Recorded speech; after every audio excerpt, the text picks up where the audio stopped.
Good morning. It's time for your GB News weather forecast from the Met Office. And now it is going to be another mostly sunny and hot day for many of us, even though at the moment there's actually quite a bit of cloud around. That cloud has come in from the east overnight, but it is generally going to break up and burn away as we go through this morning. Just some lingering low cloud towards some North Sea coastal parts. Lots of sunshine then by the afternoon, and in that sunshine, well, it's going to feel pretty hot indeed. Temperatures generally ranging from highs in the very high 20s, possibly low 30s towards the south, to the high teens, low 20s towards the north. There is still a bit of a breeze, particularly towards some coastal parts. That will take the edge off the heat a little bit. Into the evening, and there's not a huge amount of change, to be honest. There's some low clouds still around those eastern coastal parts of Scotland. Across central and western areas, however, it's a bright, fine end to the day, similar across much of Northern Ireland.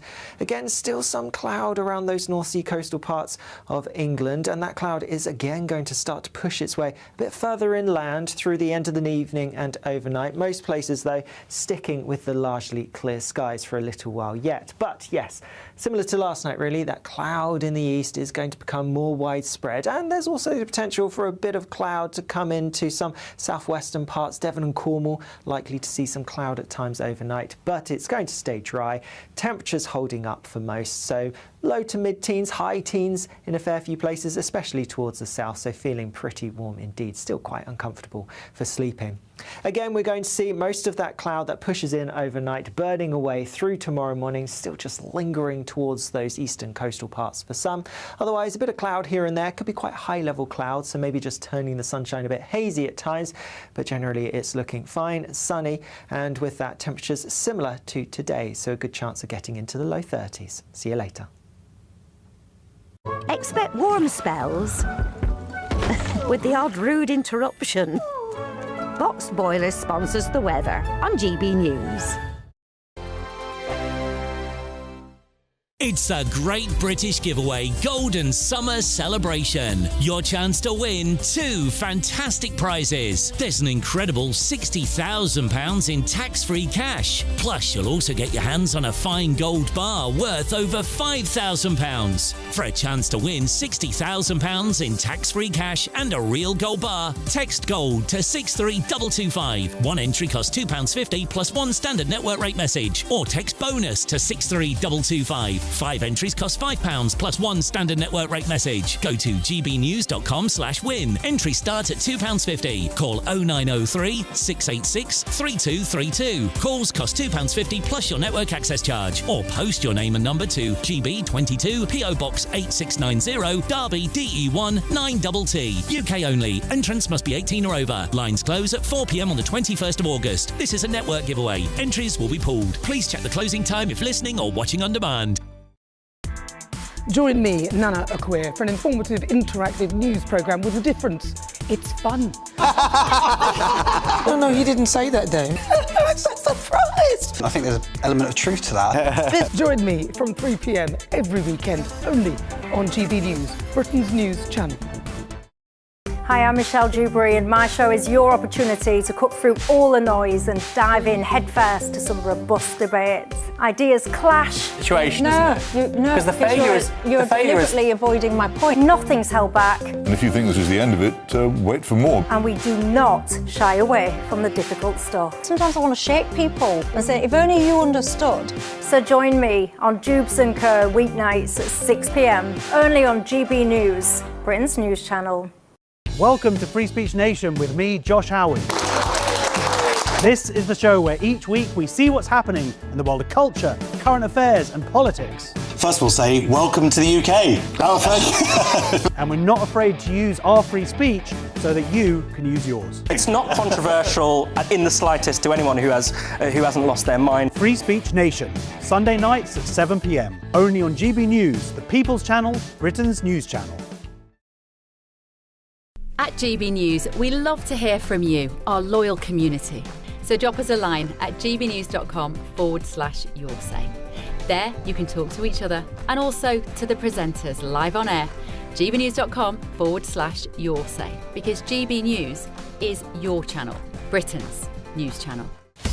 Breaking news, live updates, stories that matter. From the heart of the GB newsroom to every corner of Britain. With our team of dedicated journalists across the UK. GB News bulletins are there to deliver the latest news that matters to you. Bulletins on GB News, the People's Channel, Britain's news channel.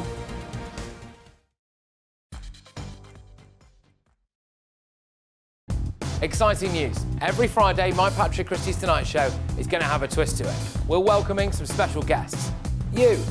That's right, on Fridays I'm going to be doing my show in front of a live studio audience because this show is about you and what you have to say. It's going to be the same big debates, same big topics, same big opinions. But every Friday night at 9 p.m, you are invited to come on down to Patrick Christie's Tonight to be a part of the action. Only on GB News, the People's Channel, Britain's news channel. 5 hosts, 5 opinions, 5 fearless debates, 5 unfiltered takes on the day's news. 5 reasons not to be anywhere else on Saturday night. This is the Saturday 5. You got me. You got me good there. Britain's biggest Saturday night. It is raucous here tonight. That's what makes us the fearless champion of Britain.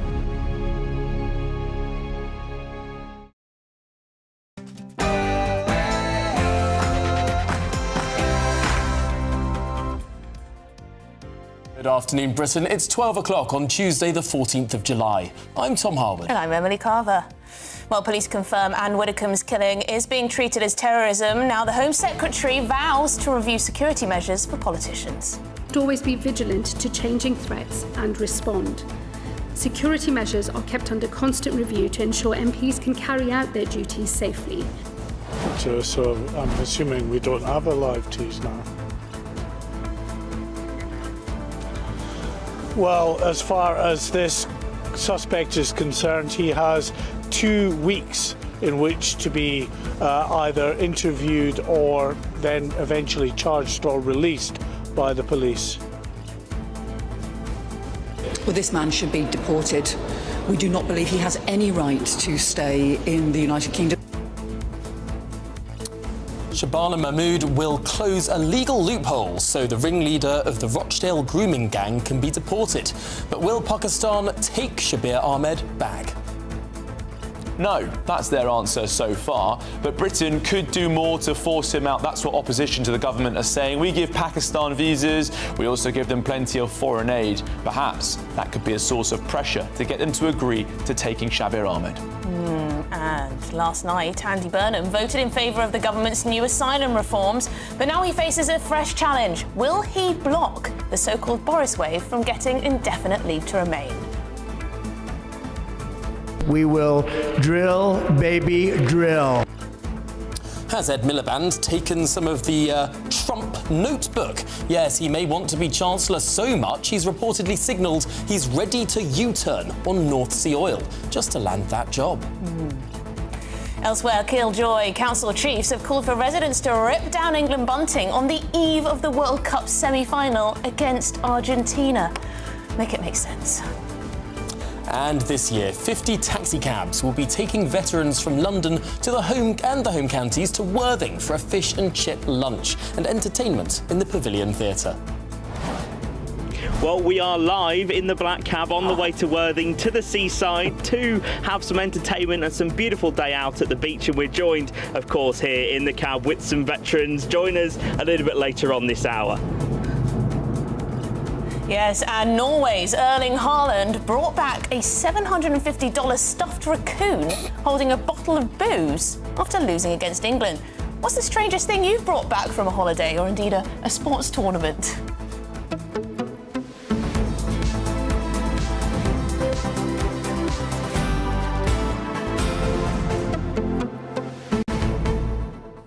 I think probably a rude fridge magnet for me.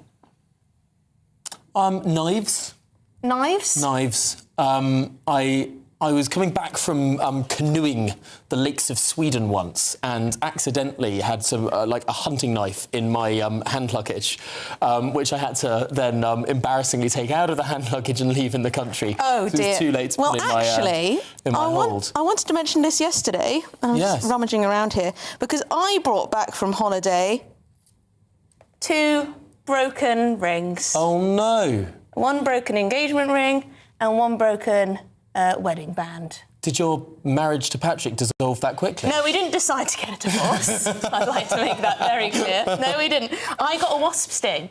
And it swelled up so much on my ring finger that I couldn't get the rings off. So I had to make a dash to A&E in painful? Provence, France. Because your finger was sort of blowing up like a balloon. It wasn't actually painful. It just felt like it was getting tighter and tighter and tighter, and my finger was getting fatter and fatter and fatter. So I went to A&E, and let me tell you, A&E in France, or at least in Apt, which is in Provence, was nothing like the A&E experience I've had in this country. I was the only patient. I was seen by 4 medics, and they sawed off the rings, and I think I'll probably be invoiced about €20 at some point. Right, because you have to pay sort of a token amount to be seen by a doctor at A&E. I mean, they must have thought I was ridiculous. Maybe that's not a bad idea. I mean, because there's so many people who go to A&E just for a chat or for time wasting, or when they should go and see a pharmacist or whatever. People go for a chat? Some people genuinely go for a chat.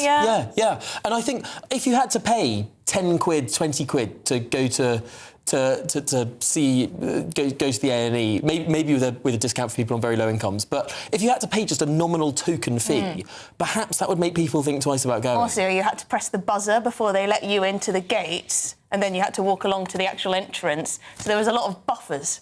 So they might refuse some people, I don't know. Anyway, that's by the by. Another question is whether Keir Starmer should be allowed to go to the World Cup final if England win. I quite like the audacity of it. It's the last day on the job. He's already resigned. All he has to do is go to the King. He's giving himself like a very, very tiny band. He's going to have to sleep on the way back and basically go straight from the airport to standing at the lectern at Downing Street. I quite like the jeopardy of all of it. I don't like it after all of the other freebies. But what do you think? gbnews.com/your say is the way as ever to get involved, and all of that and so much more to come. Busy show today after your latest news headlines.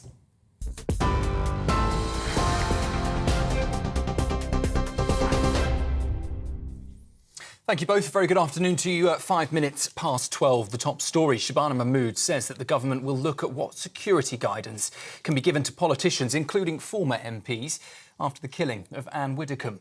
Counter-terrorism police confirmed yesterday they are now leading the investigation into the death of the former Conservative minister and later Reform spokeswoman. A 28-year-old man has been arrested as officers continue to examine what they describe as new information and evidence. The Home Secretary says the case raises serious questions about the safety of people in public life and what further advice can be offered to those who may be at risk. The confrontation between Washington and Tehran has escalated again overnight, with US strikes on Iran, tanker attacks in the Strait of Hormuz and oil prices climbing further. It comes just hours after Donald Trump announced that Washington would reinstate its naval blockade of Iranian ports. He's also threatening to impose a 20% charge on cargo passing through Hormuz. Meanwhile, Iran's Revolutionary Guard has said it's hit 2 UAE tankers in the Strait and targeted US facilities in Bahrain and Jordan. The United Arab Emirates has called the tanker attack brazen, saying an Indian crew member was killed and 8 others were injured. Oil prices have also risen again this morning. Well, Sir Keir Starmer is in Paris today, attending Bastille Day celebrations where British troops are marching alongside French forces. Soldiers from the Grenadier Guards are taking part in the parade through the French capital. The British regiment is paired with France's ceremonial guard under the Bonds of Friendship initiative. Those celebrations follow Sir Keir's final Coalition of the Willing summit, where Emmanuel Macron, Volodymyr Zelensky and Friedrich Merz paid tribute to what they described as his impact on the world stage.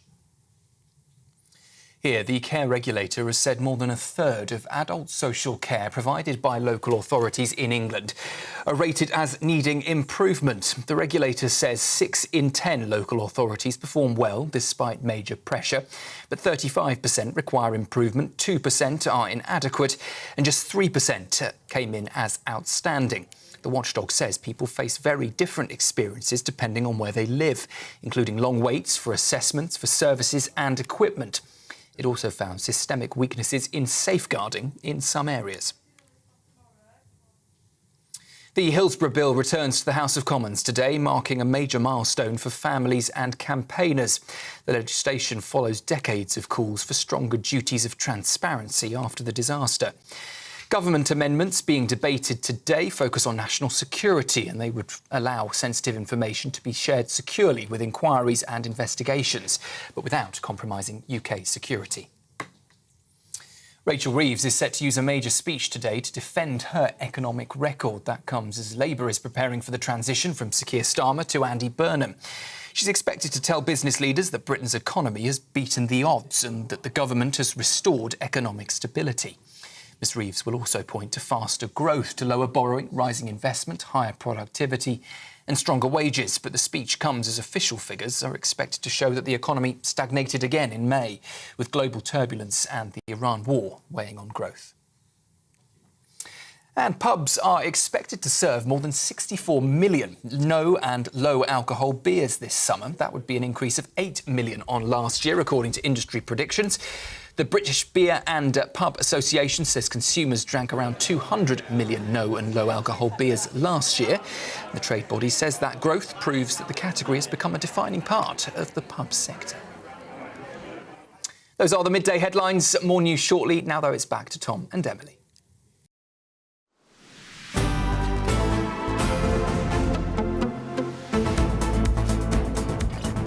Good afternoon, Britain. It's now 10 minutes past midday.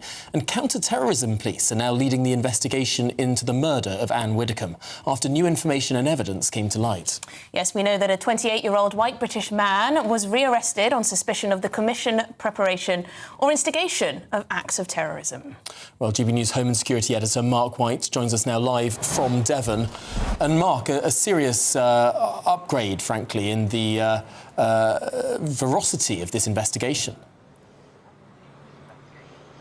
Yeah, good afternoon, guys. Of course, it was on your show yesterday. Around about this time, of course, we got the confirmation from the Home Secretary, Shabana Mahmood, that this inquiry, which had been a murder inquiry where we had been told for days that Devon and Cornwall police had no evidence at all of any political or terrorism motive, that it was indeed now being treated as an act of terrorism, and the investigation was being handed to Counter-Terror South East, who are now progressing with this inquiry. We're told that they are pursuing multiple lines of inquiry, and this individual, this 28-year-old who was arrested on Saturday night in Rotherham, is, we believe, still in the Devon area, being interviewed by those counter-terrorism detectives. They have, because of the complexity of terror investigations, a bit more time to play with. It's 14 days that a terror suspect can be held before they then have to be either charged or released. So that gives them a lot more time. I mean, counter-terrorism detectives would argue that they need even more than that. You'll remember around the time after 9/11 and around the time of the London bombings, there was a push to double the time that those terror suspects could be held in custody before a charge or release decision because of the complexity of the cases. That was argued down, though, to 2 weeks. And that's where we've been ever since. That's the time, which is a significant amount of time. But when you're trying to delve deep into the background of an individual, look at all of the issues around computers, mobile phones, contacts that they may have made, social media history and alike, it does take a fair bit of time. But new evidence has come forward, as I said, it's given them multiple new lines of inquiry and has convinced them that the murder of Anne Widdecombe last Wednesday lunchtime was an act of terrorism. Conversation now in the House of Commons and last night, yesterday afternoon into the evening, was around MPs' security more broadly.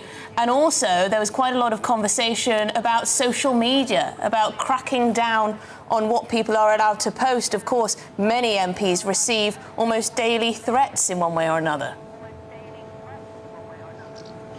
Yes, that's absolutely true. I mean, there is quite a poisonous atmosphere on various of the social media platforms, but that's the world we live in. There are many people who will look at the current situation and the clamour that there is perhaps to bring even more restrictions on social media. Is that necessarily the reaction that's required at the end of the day? Perhaps it just needs more grown-up politics and a return perhaps to debate and discussion that Anne Widdecombe, of course, championed throughout her life, an ability to hold robust and to argue your point and to leave on good terms with whoever you were arguing with. That was, the old-fashioned way that it was done. Things have changed markedly, of course, over the years, and now the issue of politician security is to the fore. That's why the Home Secretary has said that her officials are willing to meet Nigel Farage to discuss his security, and of course Nigel Farage wants other MPs and prominent members of his party, their security arrangements looked at as well. Absolutely. Mark White, thank you very much indeed for that update from Devon. But there's been quite a lot of controversy, actually, Tom, because Anne Widdecombe's death, unfortunately, has not been mourned by everyone in politics, including on the BBC. Yes, yesterday, a former Big Brother contestant was invited on, a queer environmental activist described as. That's Days Agadji, and she's been criticised widely, including by many politicians too, for these comments she made on BBC's Politics Live. Let's have a look. Was vehemently anti-abortion, which in this country is not such a political issue in the same way that it is in the States. So I feel like even though what's happened is absolutely awful, there are a lot of people who won't be grieving this. I mean, she says quite a bit more than that. That's just a clip. She starts off by sort of almost dismissing what happened to Anne Widdecombe as a sort of, it's not a nice way to finish your life. And I just wonder, what were the BBC thinking? Is that balance, having someone on to essentially slate her entire record, a woman who has just been murdered with a murder investigation ongoing? Yeah, I mean, I'm in favour of freedom of speech. Absolutely. I think people should be allowed to say what they think. But I'm also in favour of a general level of civility and politeness, particularly in the public sphere. And I think that it is quite un-British to dive in when the body is hardly cold and try and assess the controversies of that person's career. There will be time in the years ahead to look back on what was agreeable or disagreeable about the views and thoughts of Anne Widdecombe, her love for animals or her position on LGBT rights. Those conversations can be had in the fullness of time. Before someone's even been charged with her murder, it feels like completely the wrong time to be talking about any of these sorts of things. So she began her comments by saying, Anne Widdecombe, who brutally murdered, with the investigation going on, so it was quite a sad way to go out. Why on earth would you say such a thing? Anyway, GBNews has contacted Days Agadji for a comment. We're yet to receive a response. Now, just before we move on, there's some breaking news just in. The very, very expensive COVID-19 inquiry has found that the UK wasted almost £10 billion buying personal protective equipment during the pandemic. Wow. OK, well, we'll get some more information on that in due course. £10 billion. A lot of money. Very much so. Well, we're going to move on because the government has announced plans to change the law so the ringleader of the Rochdale grooming gang can be deported. Yes, it comes after Shabir Ahmed was released from prison earlier this month after serving 14 years of his 22-year sentence. But the problem is, and the Home Secretary has admitted this, that deportation will only be possible if Pakistan agrees to take him back. And at the moment, they're not. Well, let's speak to Charlie Peters, our reporter on this, and, of course, the former Attorney-General, Sir Michael Ellis. Charlie, we'll come to you first. Where do we stand now? Well, not much has changed, really. What we've done, the government has done, is change the internal dynamic in the United Kingdom by changing the loophole that Shabir Ahmed had relied on, which was Section 7 of the 1971 Immigration Act, which prevented anyone from being deported if they were a Commonwealth citizen and had moved to the country before 1973 and had stayed here for at least 5 years. Of course, he has well exceeded that now, including 14 years in prison. Shabir Ahmed coming to the country when he was just 14 years old from northeastern Pakistan. He has been deprived of his British citizenship, as so many other grooming gang offenders have, but he cannot be removed from the country as it currently stands because Pakistan won't take him back. Now, last year, when the focus was not on Shabir Ahmed, but actually a couple of other grooming gang offenders, when the government was desperate to get a grooming gang's win, as it were, amid all the focus on a legacy of failure and that Casey report that led to an inquiry, we learnt at GB News that there were discussions going on between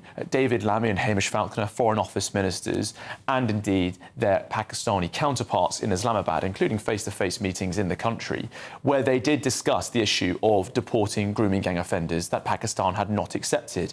Now, in response, the Pakistanis suggested that they allow the return of Pakistan International Airlines, which is the country's flag carrier. That would then permit them to remove these men. But once the airline did return, we're told, entirely an unrelated matter to this negotiation, they also then demanded the deportation of 2 political dissidents in the country, a former politician and a former army major. So they kept moving the goalposts, and in the meantime, it doesn't appear to be the case that Britain has forced their hand in any way.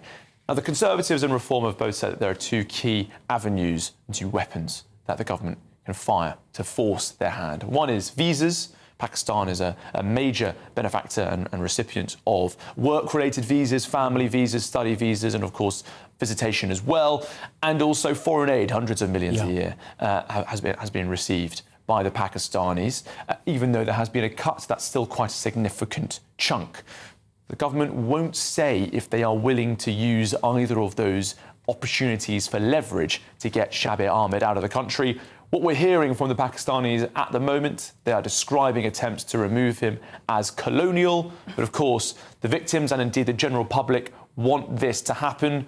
Former Labour Minister Graham Stringer has said that we cannot call ourselves a civilised country so long as Shabir Ahmed remains in the United Kingdom. Surely it's the opposite of colonialism. If someone's going back to their ancestral homeland, the colonial aspect is someone moving. I suppose we're telling them what to do, presumably. So, Michael, which of these... Surely we should do both at the same time, a double-pronged approach. Scrap the visas and also scrap the foreign aid. I'm afraid many countries around the world take advantage of the weakness that this government projects. And, to be fair, previous governments have projected. What needs to happen is a show of strength. And as, frankly, the Americans have shown, because they've also had a situation prior to the election of President Trump where numerous criminal offenders were released into the United States. And President Trump made those South American countries offers that they couldn't refuse, to use the old Godfather phrase. We need to be stronger in our projection of our demands here, because countries around the world, including Pakistan, are used to us, frankly, being intimidated by this allegation of colonialism and imperialism and so on, and being so worried. You know, the liberal intelligentsia are so concerned about being accused of being imperialist that they will back out and back down. And we've got countries around the world, not just Pakistan. Jamaica is another one. There are several countries around the world that will not take their prisoners back, and we just do nothing about it. So we've got to start actually doing something about it. And visas is one thing, because they take advantage of thousands and thousands of visas. Far more come here than British citizens go there. And secondly, international aid. It has to hit them in the pocket. Otherwise, it isn't going to work. As it is already, we're coming late to this party, and I'm afraid that there are going to be legal issues going forward on this case and others. Do you think the Foreign Office has failed to catch up with where we are now in international relations?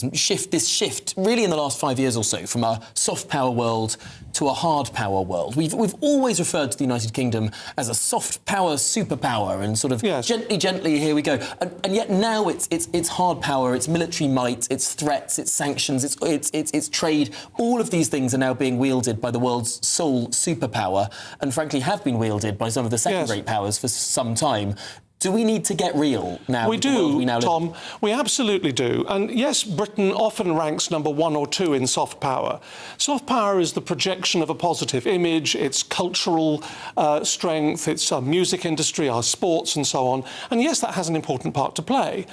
But frankly, we need to be able to say to other countries, you can't keep taking and not giving back something. Is Andy Burnham going to be the man to get tough? Forgive me if I haven't drunk the Kool-Aid on Andy Burnham. I'm not convinced he's going to be any different to Keir Starmer in that regard. It needs someone to stand up, it needs a leader to stand up and say, it's not acceptable. You need to take individuals back who have committed crimes in this country, whether it's this individual or multiple others, because there are thousands of these individuals who commit crimes here, are convicted, serve a sentence, and then we cannot deport them because we simply sit back when other countries say, no, we won't take them back. And we keep giving lots of aid and we keep giving lots of visas.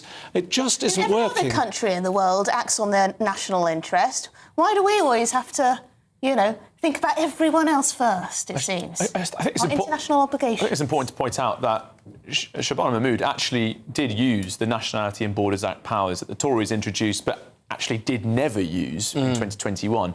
But she applied those powers to smaller countries that are less notorious for this problem, such as the Democratic Republic of Congo, for example. The real test for Shabana Mahmood will be to apply such powers to a country like Pakistan, rather than just the DRC. That's right. She did something more than anyone else before. But the reason she did enough. that is because she didn't fear the consequence from the Congo and other small countries that wouldn't reciprocate.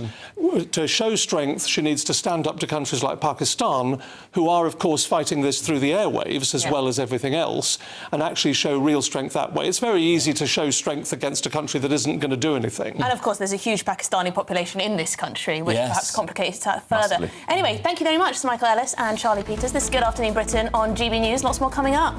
Yes, some benefits claimants will be allowed to ignore hosepipe bans during England's heatwave, while the rest of us risk a £1,000 fine. Well, more on that soon, but after the break. Last night, Andy Burnham voted in favour of the government's new asylum reforms, but he faces a further challenge, doesn't he? Will he block the so-called Boris wave from getting indefinite leave to remain? We'll discuss that after.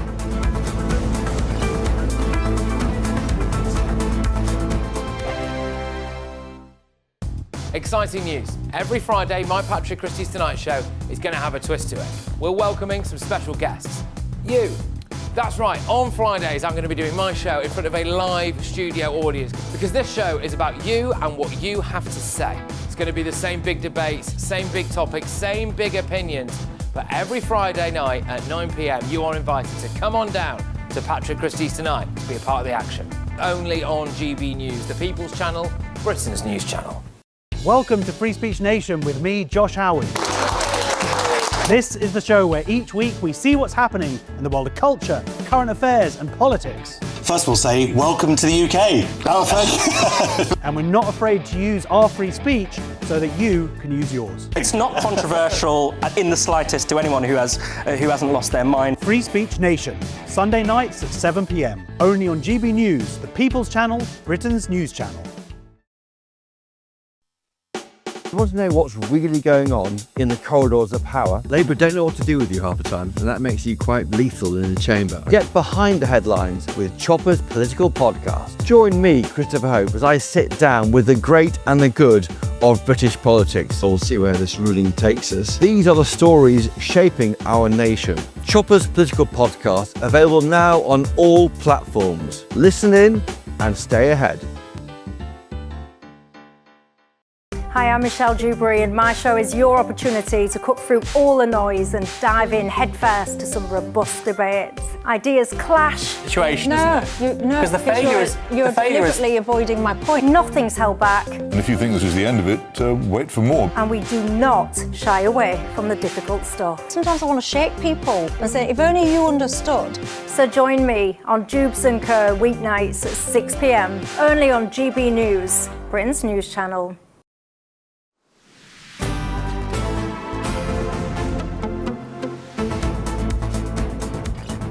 Good afternoon, Britain. It's now 28 minutes past midday. And could the Home Secretary be set to U-turn on plans to extend the minimum settlement period for migrants amid growing pressure from Labour backbenchers? Yeah, so the move could mean that up to 1.6 million migrants who arrived in Britain during the so-called Boris wave, that was under Boris Johnson, of course, they would remain eligible for indefinite leave to remain after 5 years rather than having to wait 10 years. Well, in light of this apparent reversal, the Shadow Home Secretary Chris Philp has accused Mahmood and Andy Burnham of capitulating to what he described as their open border MPs. Well, joining us now in the studio is journalist David Shipley, because, David, there's a lot of things going on at the same time. Last night in the House of Commons, we had a bill which focused on asylum reforms to the asylum system, making things sound a little bit tougher. The Conservatives say that they're not tougher, but the Home Secretary has been given some praise for toughening up some of those tweaks on the asylum system. However, in the same time, there's a conversation going on over this so-called Boris wave, indefinite leave to remain. A potential 1.6 million people who've arrived very recently in this country could potentially have citizenship. Now, the Home Secretary wanted it to be 10 years instead of 5 that you had to wait. Where are we now? Well, we seem to have gone completely backwards on it. And actually, the mid-estimate from the Home Office is 1.6 million. Their high estimate is something like 2.2 million. Right, OK. And it was only last autumn that the Home Secretary came along, published this big report talking about what a disaster the Boris wave had been. You know, we were trying to fill a few tens of thousands of places in the care sector, and we imported 600,000 people, half of whom were just dependents. They weren't even working. And some people are bringing something like 16 dependents per job. Per job. Yeah, so there's been some reporting by Matt Dathan in The Times about this, where he's found that the ratios for some countries are incredibly high, although the Home Office says it might not necessarily be those people who've come this year who are bringing over that many relatives. It might be people who came in a previous year who are bringing over the relatives, which I'm not sure really gives any of us much comfort, but there's certainly a huge number of dependents coming over. And, of course, whether you're here on a care visa or a dependent of someone like that, you don't pay for your healthcare, so you're exempt from the NHS surcharge. And once you've been here 5 years, as it currently stands, you can apply for indefinite leave to remain. To be clear, someone who comes over as a health and social care worker, a care worker who maybe is earning £20,000 a year, can then bring over potentially a dozen family members, and none of those family members have to have any job at all, and they don't have to pay for the NHS either. Correct. They're all exempt from the NHS surcharge. And I actually checked this with the Home Office a couple of weeks ago, and that is still the case. They haven't changed that. Wow. So they have stopped new arrivals bringing in more dependents. People are still, who are already on visas, are still doing that. Yeah. And anyone who's here either as a dependent or on the visa is still getting the NHS. What on earth were they thinking at the Home Office and the previous government? It's a really good question. I mean, so what is the cost of all this been estimated to be if indefinite leave to remain was granted to all of these people? Well, Reform have published a paper yesterday, I think, where they're getting into the 600 or 700 billion level. Because the thing about the Boris wave is they're generally a bit older, so they've got fewer working years ahead of them. They're quite low. Why? Because why are they older necessarily? It just seems to be the people who've come over are not 25-year-olds with a full career ahead. They are maybe in their 30s or 40s, and therefore they've got fewer working years before they'll retire. And the problem is, of course, because they're also quite low earners, they'll never be substantial tax contributors, and then when they retire, they'll be entitled to pension credit. So they'll be able to rely on our healthcare system as well and our pension system until they die. So the Boris wave is essentially a device for importing a huge number of people who will cost us a vast amount of money over their lifetimes if they're allowed to settle. So that's why the Home Secretary last autumn said we've got to stop. So what's Andy Burnham's view then? Just to wrap up this conversation, do we suspect that he will go softer on this issue? I fear he will. I think Burnham is probably more cowed by his MPs even than Starmer was, and that's the problem. A lot of the Parliamentary Labour Party just think we have to be nice, and we've got to. He's used to being that Mr. Popular, isn't he? He is, yes, and actually I think he's going to find it quite difficult to be a PM and actually say no to his MPs. I think he'll find it harder than Starmer. We had a Labour MP sitting in the chair you're sitting in this time yesterday, who was saying that anyone who came over to work for a health or social care role should be able to stay in the country forever. There should be no sort of idea that these people should at any point be asked to go home, even if they are no longer working in the health and social care sector. Yeah, and you hear this like, it's not nice, it's not kind, it's not fair. And I think the reality is those sorts of phrases are actually the province of school children. You know, we should worry about how children, whether they're being fair to each other, they're sharing their toys. We're governing a country. We have to be honest about actually what's in the national interest. It was a huge, catastrophic error that the Boris were ever allowed to come here, and now it looks like they're going to be allowed to settle. That will be a disaster for this country. It's just so strange. What other country, as soon as you get your feet on the ground, can you just never leave? If I went to work in the United States, I wouldn't expect that I was going to live there forever. No, you wouldn't. And, until I did a sort of marriage loophole or whatever else. I don't know. If you lost your job, you'd have to leave. That's just normal. But we've got this strange belief in this country. Yeah, once you're here, I guess you just get to stay forever until you become a citizen. Well, we just seem to be a plot of land at this point. David Shipley, thank you very much indeed. Journalist, and you can read his article in The Spectator. Well, GB News has, of course, contacted the Home Office for a response, and we'll bring you that as soon as we get one. But it is time for the Great British Giveaway. It's your chance to win £60,000 in tax-free cash and a real gold bar worth over £5,000. It's an incredible prize, and Hayley Sparks has the details. We're celebrating a golden summer, as you could win a totally tax-free £60,000 in cash to spend on anything you like. Imagine all of the fun you could have this year with that. You could spend it on treats, save it for a rainy day, or give you the chance to chill out and relax on the perfect getaway. Plus, we're going to give you a £5,000 gold bar that you could keep, trade, or gift to a loved one and secure their financial future. You really could be enjoying gold and £60,000 cash in our golden summer celebration. For a chance to win £60,000 in tax-free cash and a real gold bar, text GOLD to 63225. One entry costs £2.50 plus one standard network rate message, or text BONUS to 63225. 5 entries cost £5 plus one standard network rate message. Go to gbnews.com/win. Entry start at £2.50. Call 0903 686 3232. Calls cost £2.50 plus your network access charge, or post your name and number to GB22 PO Box 8690 Derby DE1 9TT. UK only. Entrance must be 18 or over. Lines close at 4 p.m. on the 21st of August. This is a network giveaway. Entries will be pooled. Please check the closing time if listening or watching on demand. Good luck. Good luck indeed. Well, this is Good Afternoon Britain on GB News. Plenty more still to come. Yes, Keir Starmer, he's eyeing up a last-minute dash to the States for the World Cup final. That's if England beat Argentina on Wednesday. But should he be allowed to go? It's his last day on the job. But after the break, Killjoy Council chiefs have called on residents to rip down England bunting on the eve of the World Cup semi-final against Argentina. All of that and more to come after your latest headlines.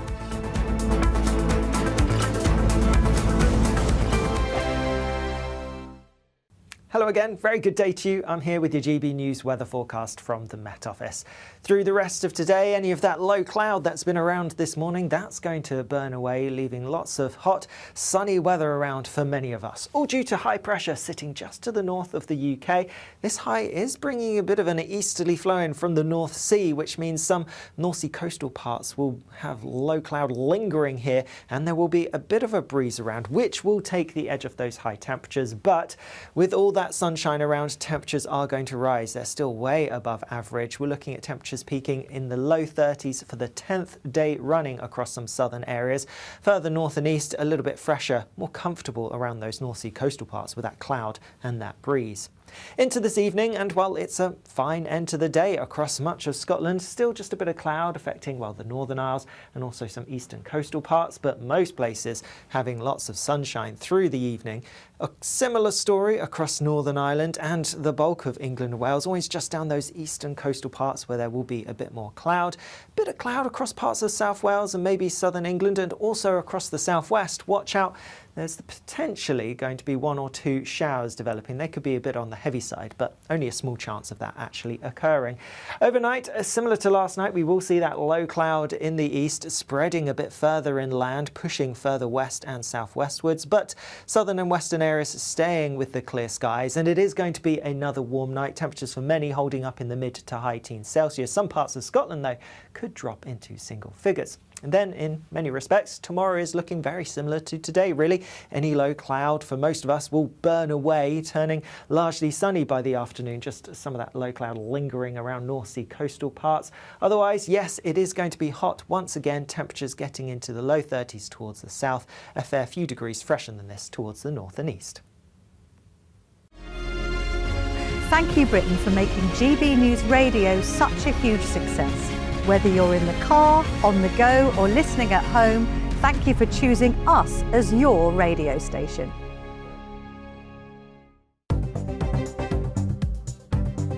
Good afternoon, this is the latest AI travel news from GBNews.com. The M25 anti-clockwise is closed between junctions 11 and 10 near Leatherhead. The A264 westbound is closed after the M23.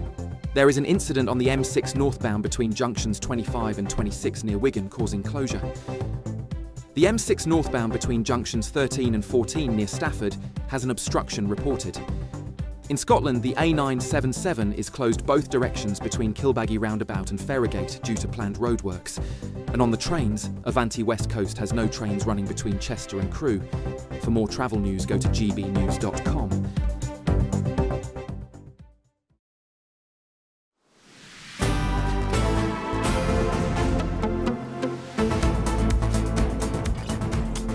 Well, it's 12:39. Let's go straight to Downing Street because GB News political editor Christopher Hope is there and he's just spoken to the Prime Minister's spokesperson. Christopher, is Sir Keir Starmer going to be making a dash to the World Cup final if England make it? It'll be his last day on the job. Emily, yes, no comment on that. Now, Number 10 said they don't want to get ahead of the game tomorrow night. England versus Argentina, of course, the World Cup semi-final. Number 10 did say that they are hoping that other fans from other nations in the UK, maybe the Welsh and the Scots, should consider supporting England tomorrow night. Number 10 spokesperson says this. The PM would urge everyone to get behind the England team tomorrow. I just wonder whether GB News viewers and listeners think that Scots should support England, put aside their centuries of rivalry, maybe tomorrow night, to back the Three Lions against Argentina. One to be debated probably, but that's where the PM sits. He won't say whether he's going to be going to the World Cup final on Sunday, and if he does so, he'll be dashing back on a red-eye flight to meet the King and hand in his notice as Prime Minister later on Monday, we assume. A bit of chatter in the briefing just now about the Jackdaw and Rosebank fields. The government has formally started the 30-day consultation to open up those gas fields in the North Sea. Of course, that is a bit of a political issue. Ed Miliband, who's the Energy Secretary, has been loath to allow those to be drilled, but he has now started the process which would lead to him making a choice on whether to start that if he remains as Energy Secretary. Lots of chatter, of course, about whether he'll become the Chancellor. That's on the front page of some newspapers. I've been led to believe by people I've been speaking to that will not happen. Ed Miliband will not be the Chancellor. It could be someone like Shabana Mahmood or maybe Pat McFadden or maybe John Healey. These are the names I'm being given. Of course, the choice is made next Monday. Around me, you're hearing lots of drilling. If our cameraman can show you what's going on, look at the scale of this. This is what happens when we change Prime Minister in this country. That is a lot of scaffolding, a lot of platforms. GB News will have one of those next Monday when we're broadcasting live from Downing Street. This is reminding everybody that despite the fact we haven't seen Andy Burnham in public at all, he gave a private briefing last night to MPs about his plans and answered questions from them in an hour. Again, we haven't been had any coverage of that. We've been given an approved note of what he's talked to them about, but I can't verify that in the third party. I wasn't there.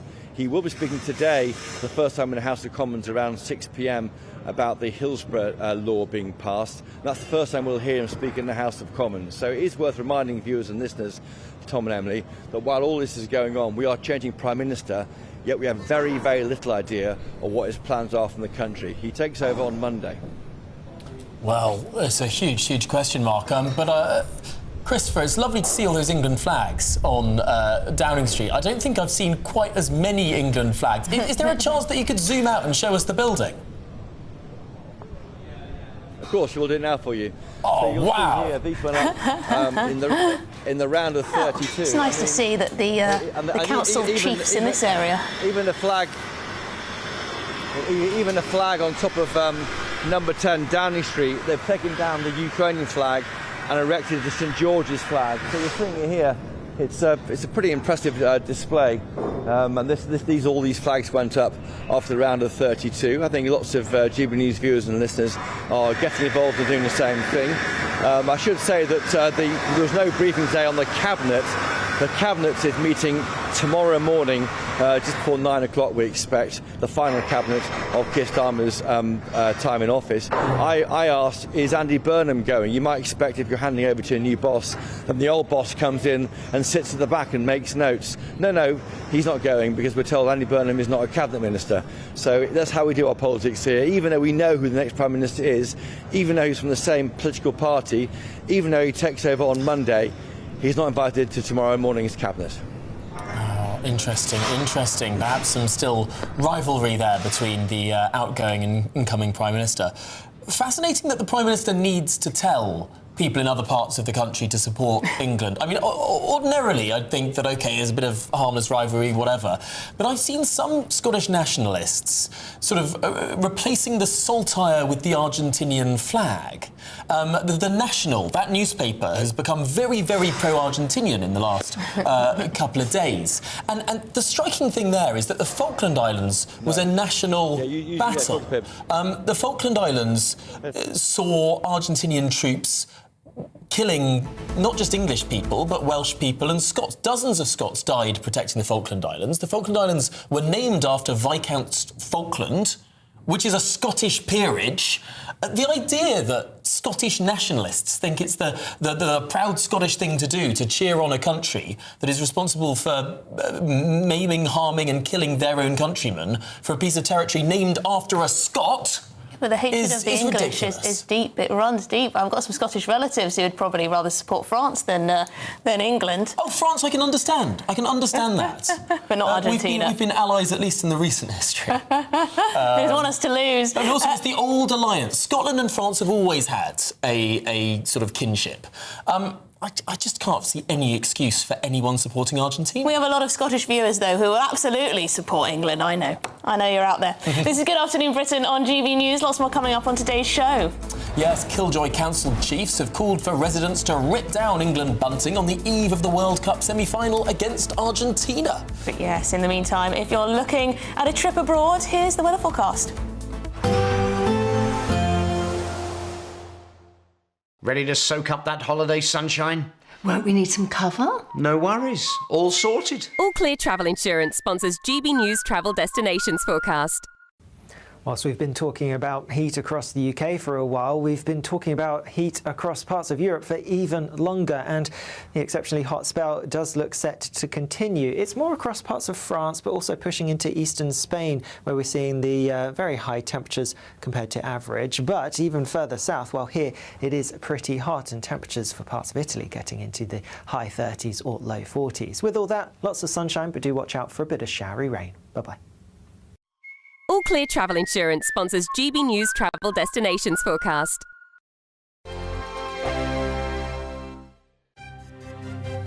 GB News Breakfast, every day from 6 a.m. And what an ambassador for Britain, for the country. He's just an amazing person. And I saw him interview this morning. He could hardly speak, could he? He was squeaking more than speaking. But it was just amazing. Every single player in that team, they made us so proud. It was fantastic to watch. I'm just looking at your leader's Twitter feed. Nothing yet from Kevin Badenoch. We've heard from Keir Starmer. We've heard from Nigel Farage. Why doesn't Kevin Badenoch want to support the England team today? I think she's supporting them, but I think she just felt it was the wrong. There are lots of duties she's got on today. A busy day again for her, so I understand why anybody didn't watch it, because it was not a great time for watching in the middle of the night. But I know Kemi is very supportive of the England team. GB News, the People's Channel. GB News Breakfast, every day from 6 a.m. Should we wind it up a bit more? Yes. Because we're going full mariachi on you this morning. And so, con ustedes el mejor mariachi de Paddington.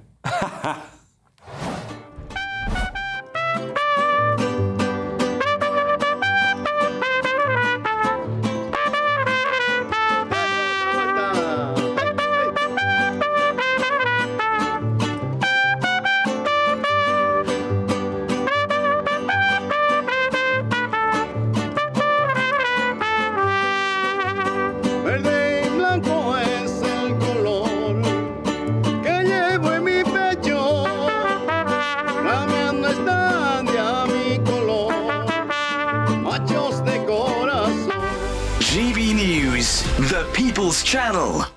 This is GB News, Britain's news channel.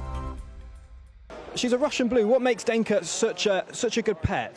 She's very affectionate. They're very dog-like in their behaviour, very solid breed, and basically they're a pet for life, really. Amazing. Well, Denka's been very, very well behaved here. And speaking of behaviour, Anna Webb, dog behaviouralist, joins me now. The show's been doing some research about how music affects different pets. What have they found? Well, they found that reggae really helps calm dogs in particular. And charities like Battersea have been playing reggae in their kennels for ages, and scientists have proven that it does reduce their cortisol levels because of the 4x4 rhythm of reggae and the beats per minute that goes from 70 to 120 beats per minute. It covers all shapes and sizes of dogs, from large ones at 70 to small ones have a faster heartbeat at 120. GB News, the People's Channel.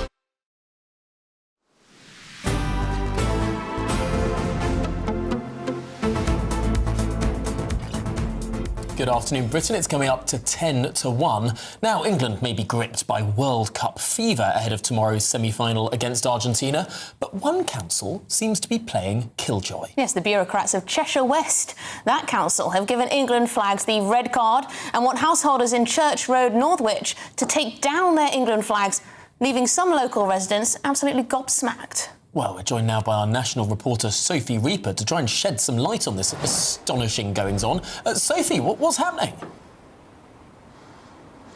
Well, Tom and Emily, you've just been speaking to Christopher Hope, haven't you, from Downing Street, which is festooned with the flag of St George of England ahead of that all-important game tomorrow, and perhaps even the World Cup final, England's first World Cup final since that epic win in 1966. And if you look behind me here on Church Road in Northwich, it's a similar situation. They've tried to emulate perhaps what Downing Street was trying to do, and there's rows and rows of bunting down this street, flags hanging out of people's window as they get into the spirit of things. However, as you rightly say, the residents here, we understand, have received letters from the council telling them that the bunting has been hung without lawful and legal consent, and it is now being investigated. They say that it has been hung contrary to Section 43 of the Anti-Social Behaviour Act of 2003 and contrary to the Section 132 of the Highways Act of 1980. They say they're investigating the flags and the bunting that have been unlawfully fixed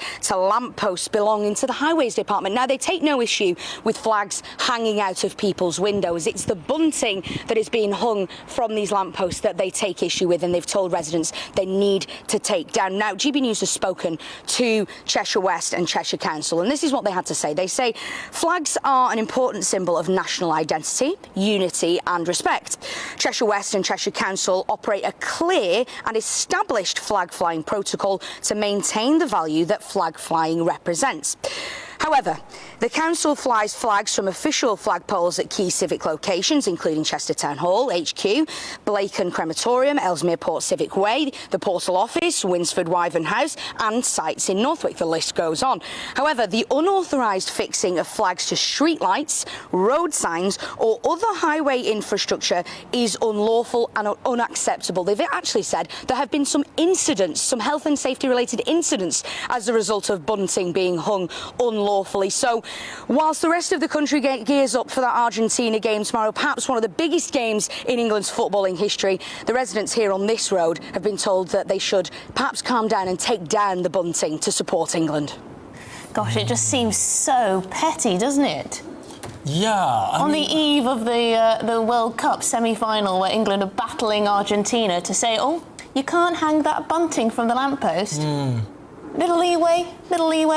Although, as long as they are allowed to hang it from their own houses, then that's... Tom, you're the Killjoy Council chief, aren't you? Sophie, thanks indeed for being there for us. And we'll be back with you, of course, later in the programme. So you're Team Cheshire West Council, are you? I don't think that they're being as... Oh, for goodness sake. It's a World Cup. A little bit of bunting. As curmudgeonly as people are making out. I mean, people are allowed to fly bunting from their own houses. But it's your street, you know? You don't own the street. Well, as long as people are happy with it. It's just the council who aren't. But it's not their property. I think property rights, so that you should be able to do what you do with your own property. Well, I think you're just as miserable as Cheshire West. Well, some breaking news into us just now. Britain and the European Union have formally signed a treaty on the status of Gibraltar, following an agreement struck last year aimed at easing border crossings and ending years of political uncertainty over the British overseas territory. What this means in plain English, though, is that Spanish border guards will be at Gibraltar Airport, meaning citizens of the United Kingdom flying to an overseas territory of the United Kingdom will be inspected by the Spanish. Are we handing over sovereign territory in all but name? We'll have more on this coming up later in the programme. We absolutely will. What does this mean for people living in Gibraltar? Does it essentially mean that Gibraltar is now part of the Schengen zone? As you say, what does this mean for passport control and the like? We'll bring you all expert analysis in just a little bit. Absolutely. Well, this is Good Afternoon Britain on GB News. There's lots more still to come on today's programme. Indeed, could Ed Miliband really be lining up to be the next Chancellor of the United Kingdom? And has he sold away some of his principles in order to climb that greasy pole one step further? That's to come after your latest weather forecast.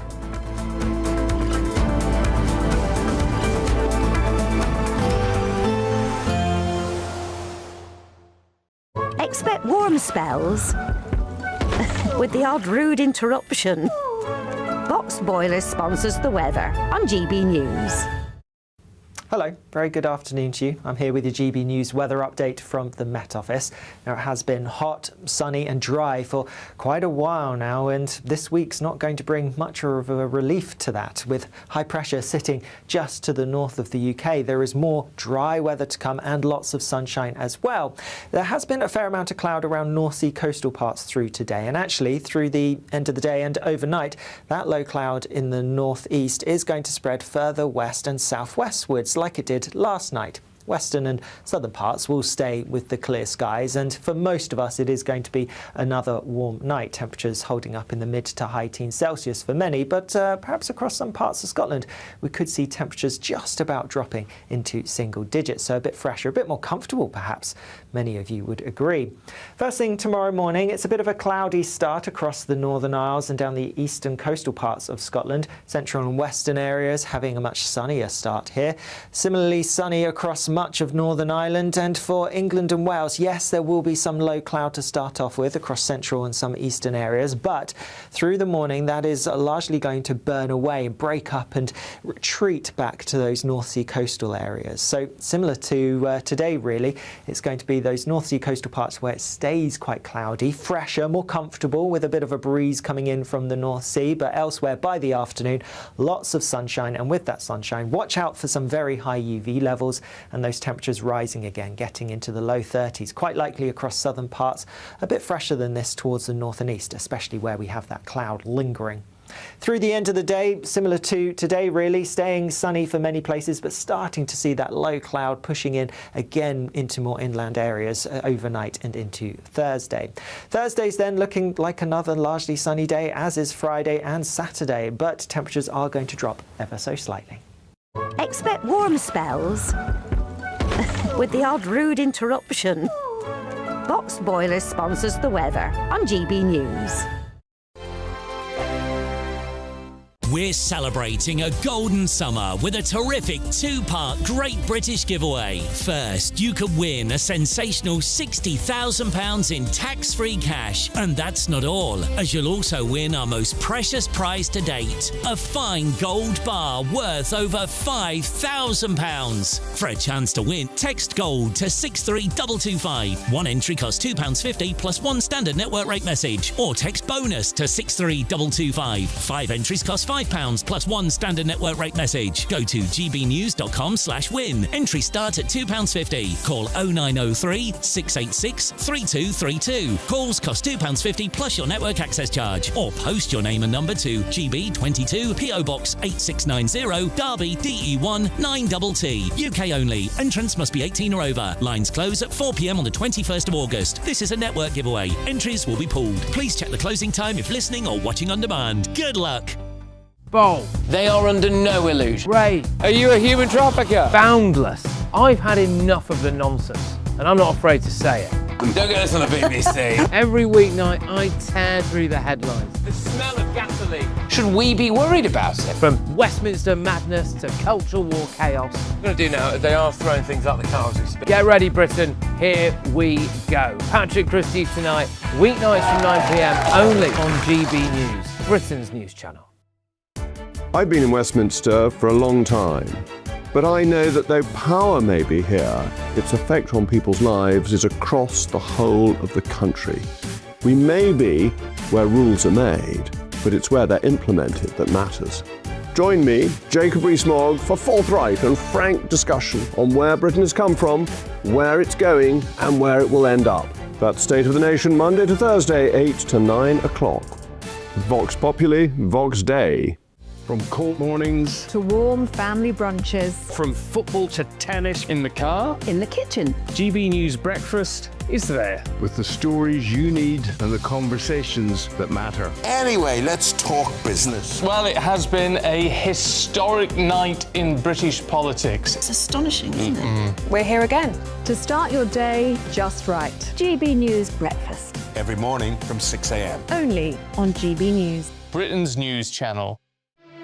Here at GB News, we made a promise to tell your stories. And on the 6th of August, we're marking 5 years of doing exactly that. Celebrate with us by having your say. Join in the debates live on TV and radio. And meeting your favourite presenters across the country, from Leeds to Aberdeen, from Belfast to Barry Island. Plus, join me in Essex for our biggest live show of the year. Scan the QR code or visit gbnews.com/celebrate. Terms and conditions apply.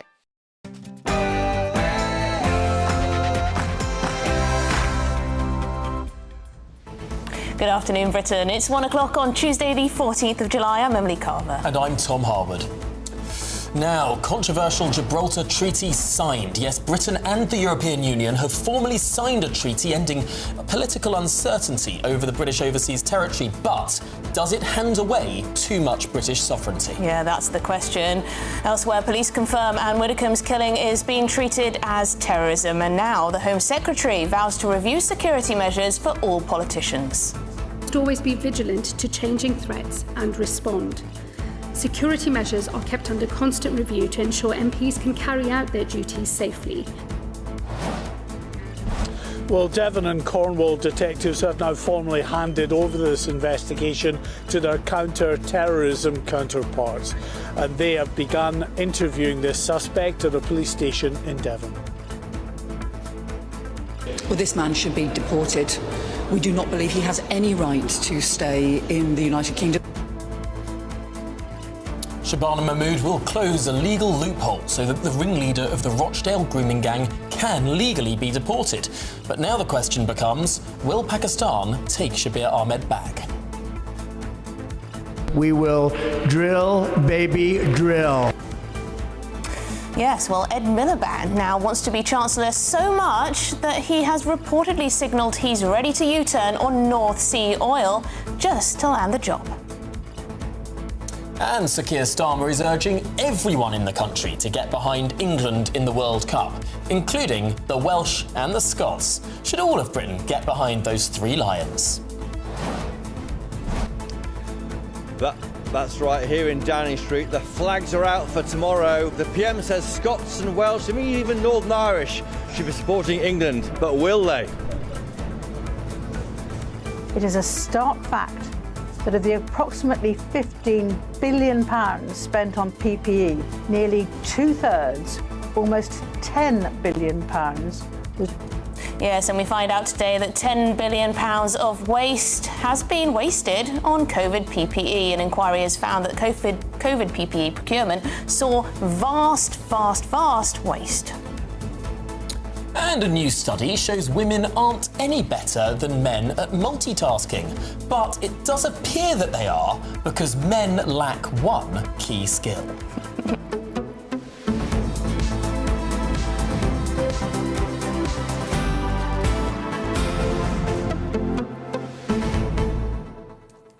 Well, welcome back to the studio. Now, as you can see, I'm reading my laptop. I'm speaking to you. I'm having a cup of coffee.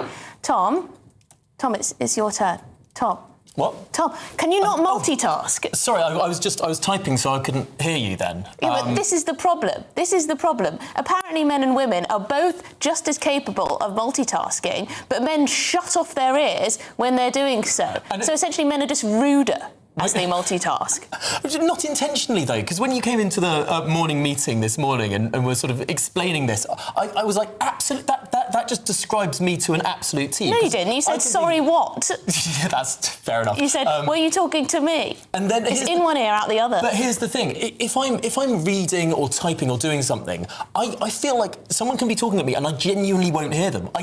It's not like I can hear that they're saying something and I'm just choosing to ignore it. So I actually can't hear them.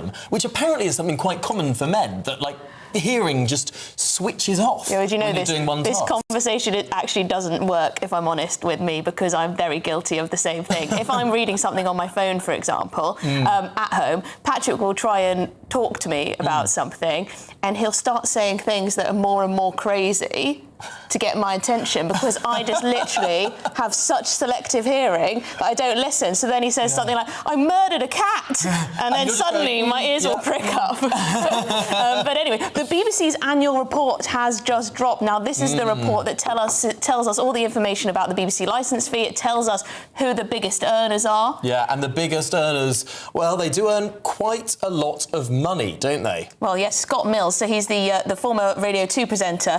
He was the highest earner before he was sacked in March. £745,000 for the year ending in March 2026.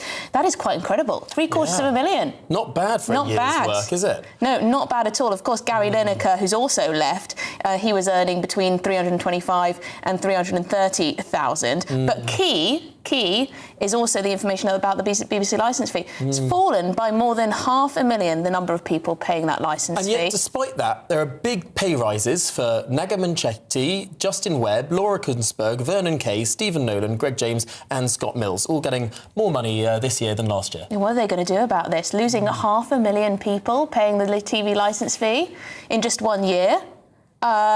Well, let us know your thoughts. Yeah, gbnews.com/your say is the way, as ever, to get involved. We'll have...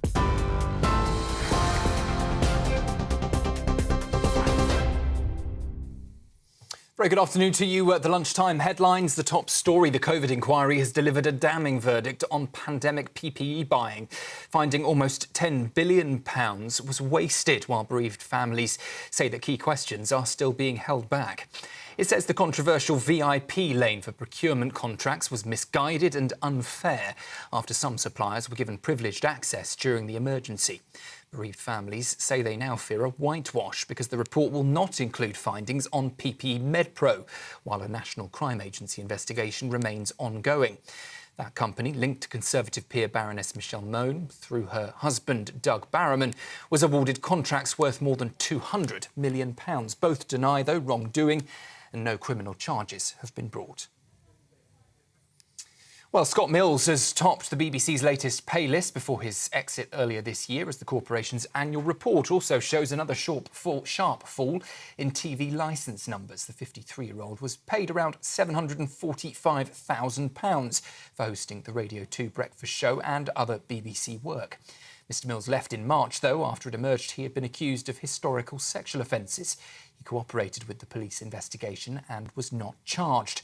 The report today also shows the number of TV licences in force fell by 539,000 last year and has dropped by over 2 million over the past 5 years. Also this lunchtime, Britain and the European Union have formally signed a treaty on the status of Gibraltar, ending years of uncertainty over the British overseas territory. That agreement was signed in Brussels today by UK, EU, Spanish and Gibraltar officials, following a deal struck last year to ease movement across the border. Gibraltar residents will now be able to cross into Spain using residence cards without having their passports stamped, while Spanish citizens can enter Gibraltar using national ID cards. Passengers arriving at Gibraltar Airport will now show passports to both Gibraltar and Spanish border officials under a system Britain says it wants to work in a similar way to French checks at St Pancras for Eurostar. Shabana Mahmood says that the government will look at what security guidance can be given to politicians after the killing of Anne Widdecombe. Counter-terrorism police confirmed yesterday that they are now leading the investigation into the death of the former Conservative minister and later Reform spokeswoman.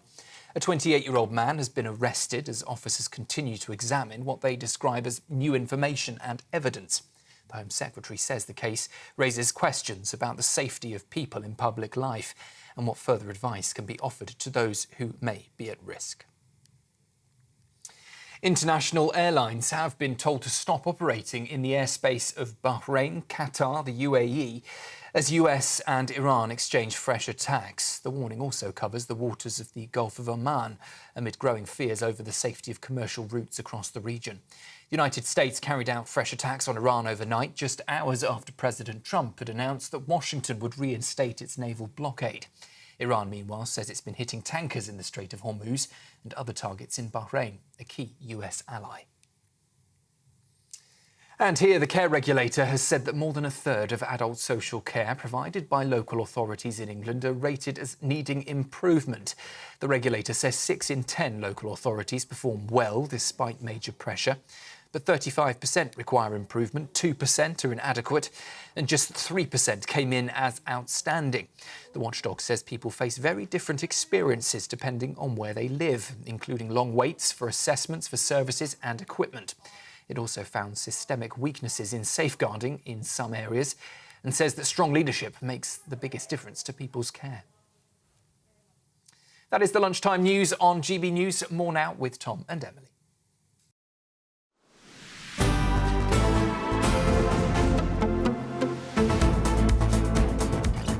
Good afternoon, Britain. It's coming up to 10 minutes past 1 o'clock, and Scottish, Welsh and Northern Ireland fans have been asked to support England ahead of tomorrow's semi-final against Argentina. Yes, they've been told by Sir Keir Starmer's spokesperson. Yes, the Prime Minister is urging everyone, absolutely everyone, from all corners of the United Kingdom to get behind the Three Lions. Well, it comes as number 10 Downing Street refuses to confirm whether Keir Starmer has plans to attend the World Cup final. Yes, no comment on that one. We're now joined by GB News political editor Christopher Hope. This is a man who's on his way out. Will the Scottish, Welsh and Northern Irish be listening to him?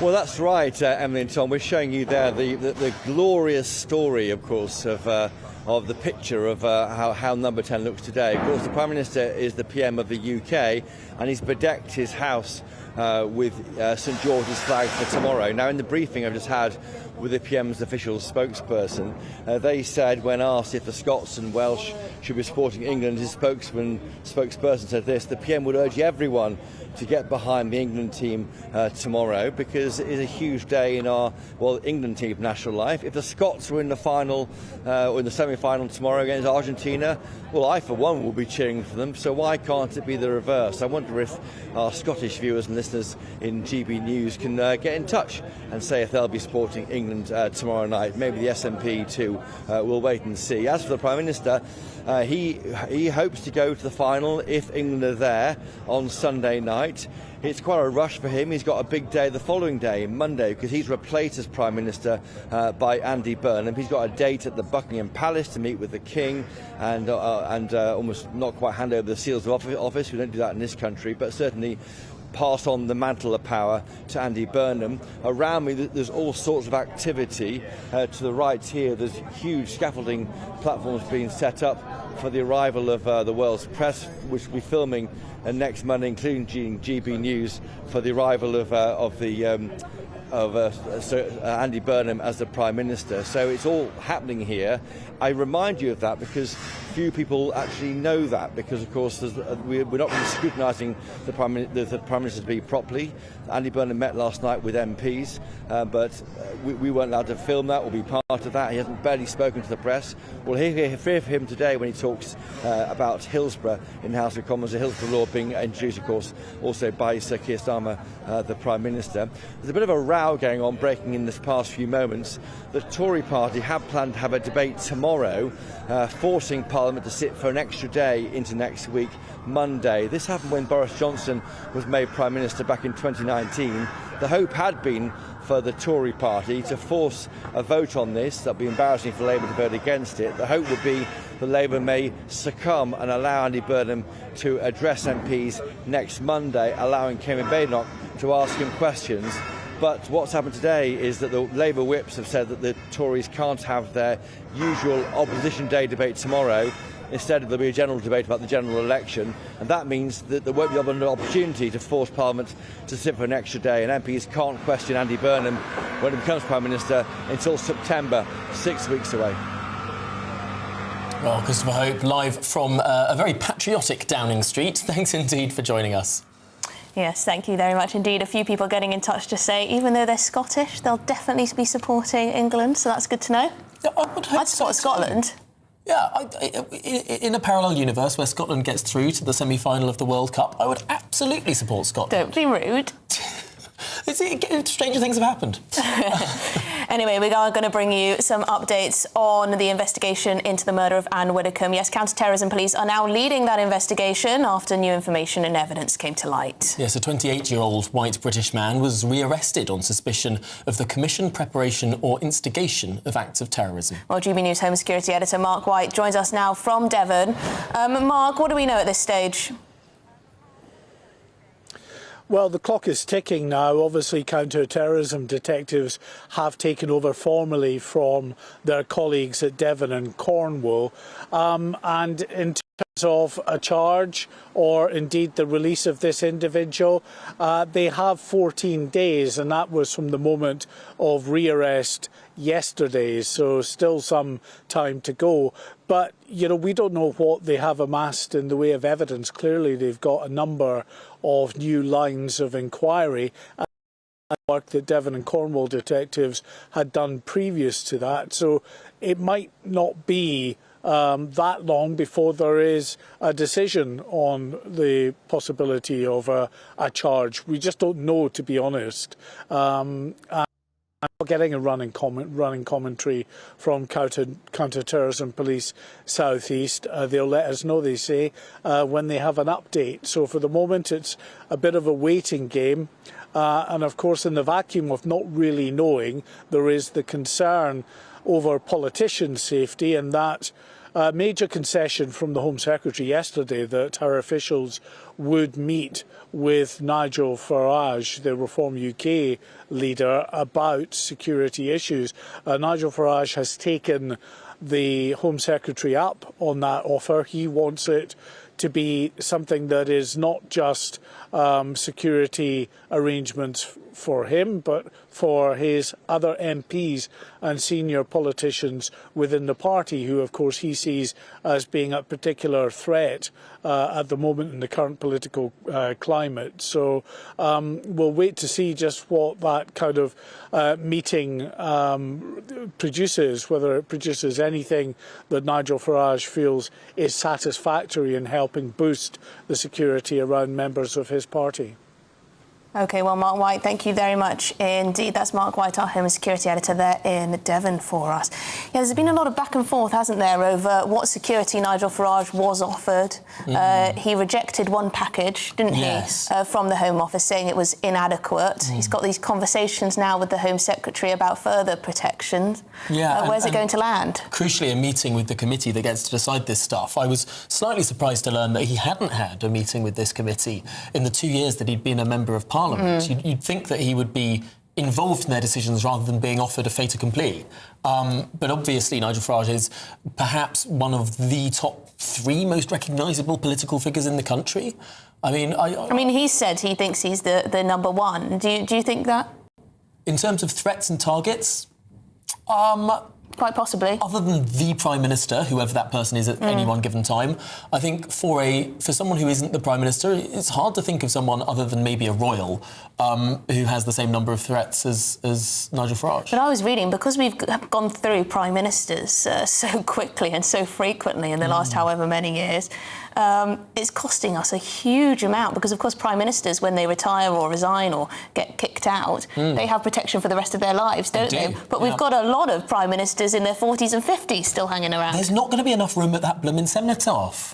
They're all going to have to stand up there on Remembrance Sunday. And frankly, I mean, where are all the veterans going to stand? It's just going to be row after row after row of former prime ministers. Yeah, but apparently all this security for the rest of their life is costing us a huge amounts. So you're prepared to pay for it. Yeah, well, we're going to have to, aren't we? Don't have a choice in the matter, really, as taxpayers. Oh, joy. Well, moving on now, the government has announced plans to change the law so the ringleader of the Rochdale grooming gang can be deported. Yes, it comes after Shabir Ahmed, this man, was released from prison earlier this month after serving 14 years of his 22-year sentence.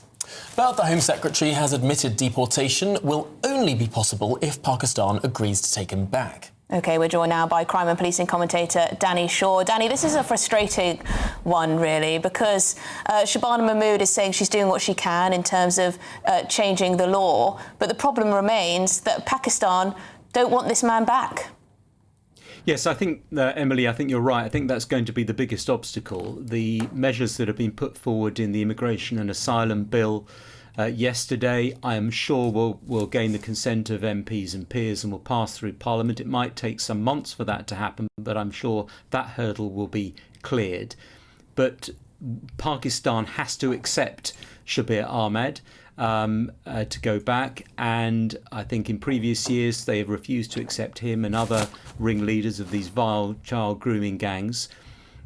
So there will have to be some negotiations and discussions through diplomatic channels to persuade the Pakistani authorities to take him back. And there are certain carrots and sticks that can be used if they refuse to do so.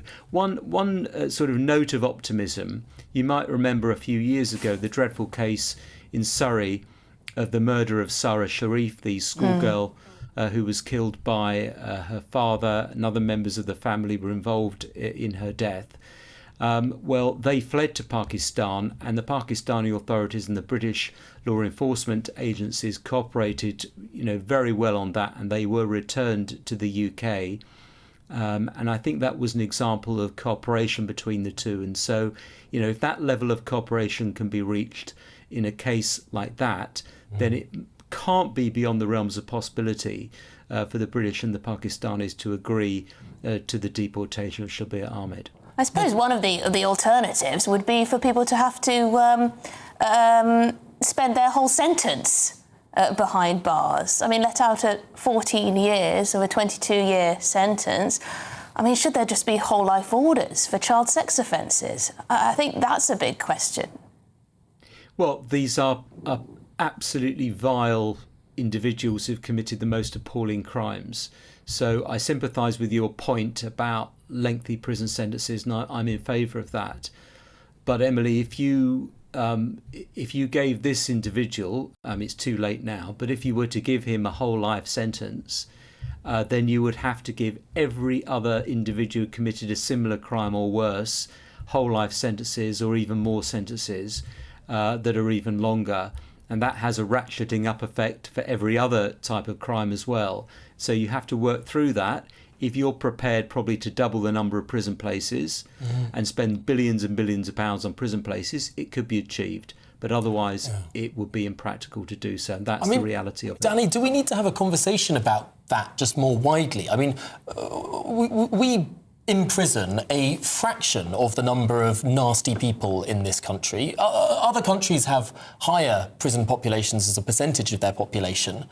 And, I mean, the proportion of crime that is committed by career criminals, born wrong-uns who are just going to do bad stuff for their entire lives. Frankly, I don't really care what conditions they're serving behind bars. What I care is that they're separate from the rest of society to whom they may do harm. And maybe it should be 1% of all people in the country. Maybe it should be 0.5%.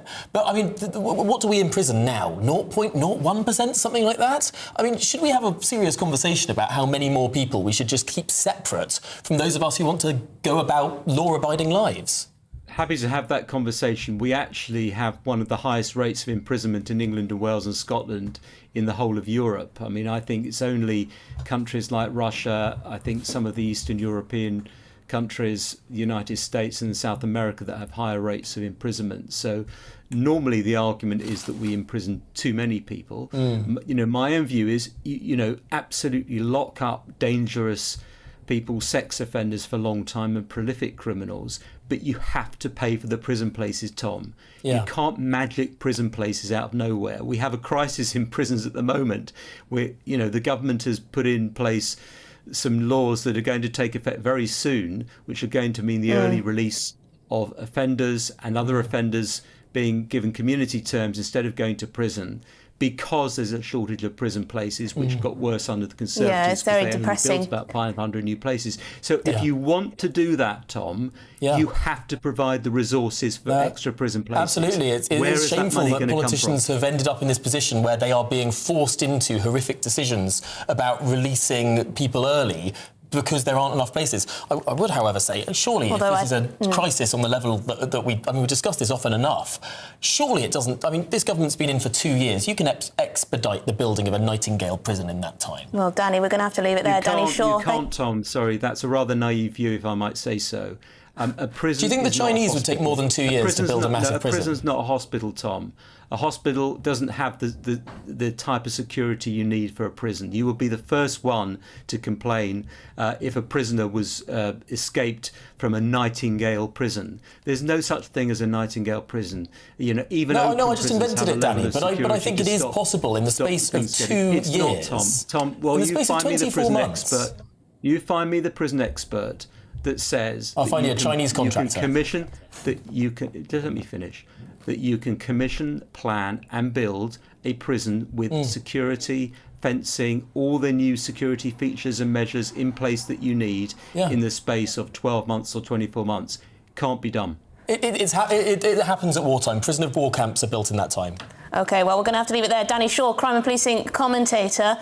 This conversation reminded me of when you were arguing about train drivers, saying how much of an easy job it is, when you haven't even done it ever. No, of course I've never built a prison. You were just like, you haven't ever built a prison either. I refuse to accept that every single form of infrastructure in this country has to be built at British rates. Because there are countries around the world... It took 3 months to do my bathroom. There are countries around the world that build things much, much faster than we do. Anyway, let us know your thoughts. I do think we do things very slowly in this country. I do agree on that point. This is Good Afternoon Britain on GB News. Lots more coming up on today's show. Yes, the controversial Gibraltar Treaty has finally been signed. Britain and the EU have formally signed this treaty, apparently ending years of political uncertainty since Brexit. But there are strings attached, aren't there? There certainly are. More on that later. But after the break, Ed Miliband wants to be the Chancellor so much that reportedly he's signalled he's ready to U-turn on North Sea oil just to land the job. What on earth is going on? Yes, all of that and more to come. You're GB News, Britain's #1 news channel.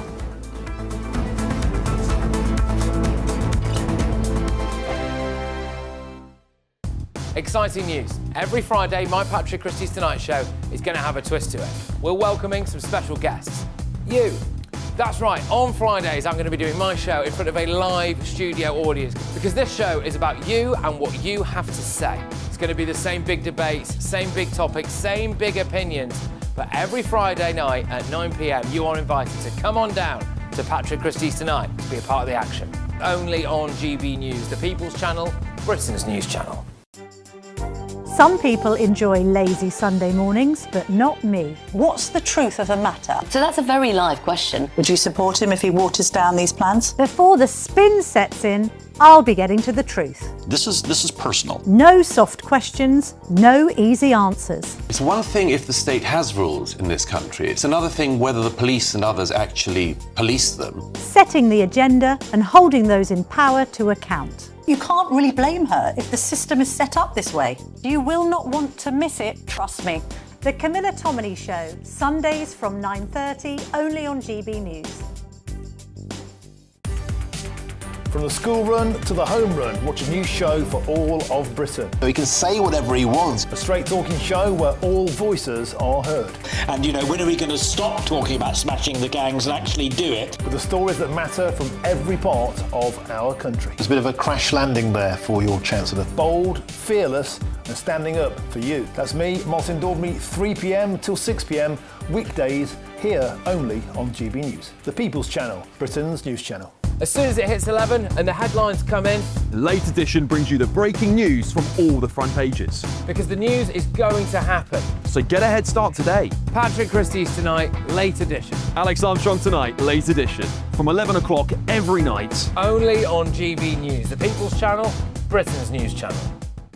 Hi, I'm Michelle Dewberry, and my show is your opportunity to cut through all the noise and dive in headfirst to some robust debates. Ideas clash. Situation, isn't it? Because the failure is- you're the failure is- deliberately avoiding my point. Nothing's held back, And if you think this is the end of it, wait for more. and we do not shy away from the difficult stuff. Sometimes I want to shake people and say, if only you understood. So join me on Dubes & Co. weeknights at 6 p.m, only on GB News, Britain's news channel.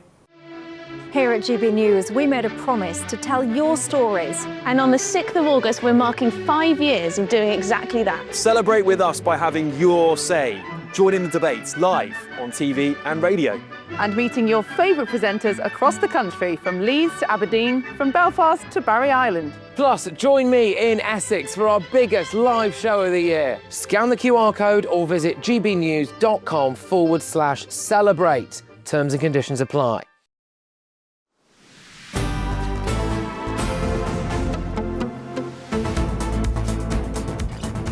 Good afternoon, Britain. It's 28 minutes past 1. And in the last hour, we discussed the government's plans to soften indefinite leave to remain. We promised we would bring you what the Home Office has to say as soon as they got in contact. And good news. Yes, They've been in contact with they us. have been in contact. Yes, the government has consulted on whether there should be transitional arrangements, they say, for some people in the UK today who have not received settled status. No decisions have been made, says the Home Office. We are currently reviewing the 200,000 responses and will announce the new earned settlement model in the autumn. OK, we await the autumn then. In other news... We said that exactly in sync. Beautiful. Well, Ed Miliband allegedly wants to approve drilling in the North Sea to prove that he'd place Britain's economic growth ahead of his own net zero ambitions if he were to become the next Chancellor. Yeah, this is quite incredible, actually, coming from Ed Miliband, known as the eco-zealot extraordinaire. The Energy Secretary has reportedly given consent to drill at an offshore gas field, which could be able to provide enough fuel to heat 1.4 million British homes this winter. Well, joining us now is energy policy analyst Malcolm Grinston. Malcolm, I was amazed to learn that the Rosebank oil field was discovered in 2004. Someone born on the day that Rosebank oil field was discovered would be 22 years old today and still no approval for it. I mean, let's start with that. Why has it taken quite so bloomin' long and still no decision? But it's a complex issue because, of course, with the North Sea oil, we started off with the North Sea oil that was easiest to get at and cheapest to get at, as you would. The later fields that were developed hit a time when the oil price collapsed, rather. There was quite a long period when the oil price was very low. And clearly in those circumstances, the capital cost of starting new drilling has to be balanced against the world price of oil at that particular time. Now, we're in a very different position. The oil price over the last, really, since Ukraine has been considerably higher. The economics start to look more attractive. And in those circumstances, but it's not just a matter of ideology with this. There are always some very clear financial considerations that have to be taken into account. I think this is quite outrageous that Ed Miliband is reportedly considering U-turning on all this oil and gas exploration, because livelihoods have been destroyed up in Aberdeen as a result of all this toing and froing on this issue. Businesses have had to make decisions based on what they think might happen. They're being told different things all the time. Politicians are briefing in one way or another consistently. It's incredibly, incredibly difficult for real people in this country. And now we're hearing Ed Miliband might just change his mind in order to get a top job. And you're absolutely right. When you're talking about the levels of investment we're talking about here, the thing industry hates more than anything else is uncertainty. If you've got a clear framework, and this is not just about oil. If you look in Korea, for example, which has been very clearly committed to its nuclear industry for many years, they're turning out nuclear plants at half the cost that we're producing them in the UK. So you need a very clear commitment in the long term, if you're going to do things of this nature. We should bear in mind, our peak year for oil was 1999, when we produced about 137 million tonnes. We're down to about 30 million tonnes now in 2025, and a number of the fields are beginning to come to the end of their life. Now, part of that is, as I say, we've used the best bit of North Sea. It's not going to produce what it used to do. But if we're not starting to invest very soon, we're going to see this dropping off a cliff edge. I'm sure the government noticed the results of the Aberdeen by-election recently. Yes. And they well have drawn some conclusions from that. That might well be the big instigator here. But Malcolm, it is interesting that the higher the oil price goes, the more fields become economically viable to extract. And in your first response in this conversation, I found it fascinating. Sort of for the longest time, you had perhaps the economics of this field not working. And then Britain institutes net zero as a policy priority, and then the oil price goes up. And I just wonder if the oil price had shot up the other side of this sort of Chinese curtain, perhaps this thing would have been built. Because we do know in 2023, in the wake of Ukraine, the then Conservative government did approve this oil field, only for a court in Scotland to undo that approval on basically net zero grounds, on carbon emission grounds. So this has been sort of a to and fro thing on the back of climate policy. Yeah, I mean, to an extent, as I say, it's a complex issue. There's a lot of things in the air at the same time. When it comes to an oil field taken in isolation, its main competitors are existing sources of oil, which can churn out oil without the capital cost, and therefore it's cheaper to import it. But when you start to pile on top the very considerable costs associated with net zero, then you start not developing some economically attractive fields. I wouldn't say until it's too late, because you're always it's always an ongoing investment cycle that's happening in heavily capital-intensive industry. But you do get yourself into a position where we've been very heavily hit by the oil price and gas price increases recently, in a way that our friends up across the water, Norway, haven't been.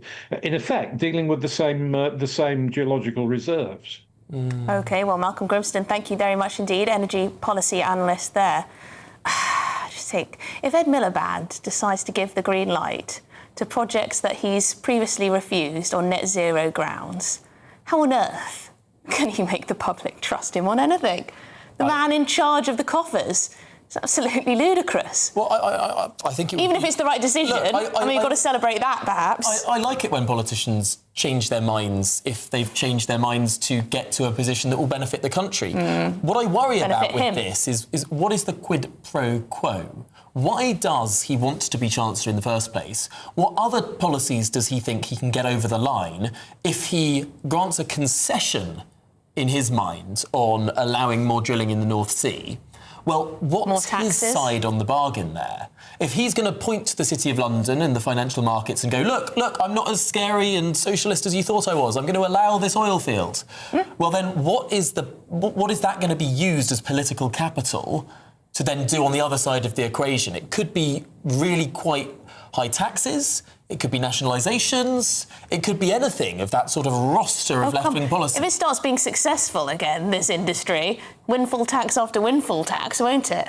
Well, I mean, the windfall tax is still there. Regulatory changes all the time. Yeah, but even higher ones. I mean, it's extraordinary the level of tax we put on the North Sea as things stand. Yeah, absolutely. Well, it is now time for the Great British Giveaway. £60,000 in tax-free cash and a gold bar worth over £5,000. Here's how to enter. We're celebrating a golden summer, as you could win a totally tax-free £60,000 in cash to spend on anything you like. Imagine all of the fun you could have this year with that. You could spend it on treats, save it for a rainy day, or give you the chance to chill out and relax on the perfect getaway. Plus, we're going to give you a £5,000 gold bar that you could keep, trade, or gift to a loved one and secure their financial future. You really could be enjoying gold and £60,000 cash in our gold Golden Summer celebration. For a chance to win £60,000 in tax-free cash and a real gold bar, text GOLD to 63225. One entry costs £2.50 plus one standard network rate message. Or text BONUS to 63225. 5 entries cost £5 plus one standard network rate message. Go to gbnews.com/win. Entries start at £2.50. Call 0903 686 3232. Calls cost £2.50 plus your network access charge. Or post your name and number to GB22 PO Box 8690 Derby DE1 9TT. UK only. Entrance must be 18 or over. Lines close at 4 p.m. on the 21st of August. This is a network giveaway. Entries will be pooled. Please check the closing time if listening or watching on demand. Good luck. Good luck indeed. Well, this is Good Afternoon Britain on GB News. Lots more still to come. Yeah, so this is interesting. Scientists have today debunked the claim that was going around that 2,700 people lost their lives due to this summer's heat waves. They say there's no evidence of that. Well, more on that after this, after the break.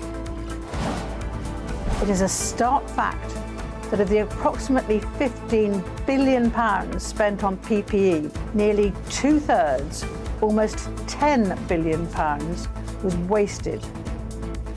£10 billion of waste on COVID PPE. Yes, the official inquiry has found that COVID PPE procurement saw vast waste.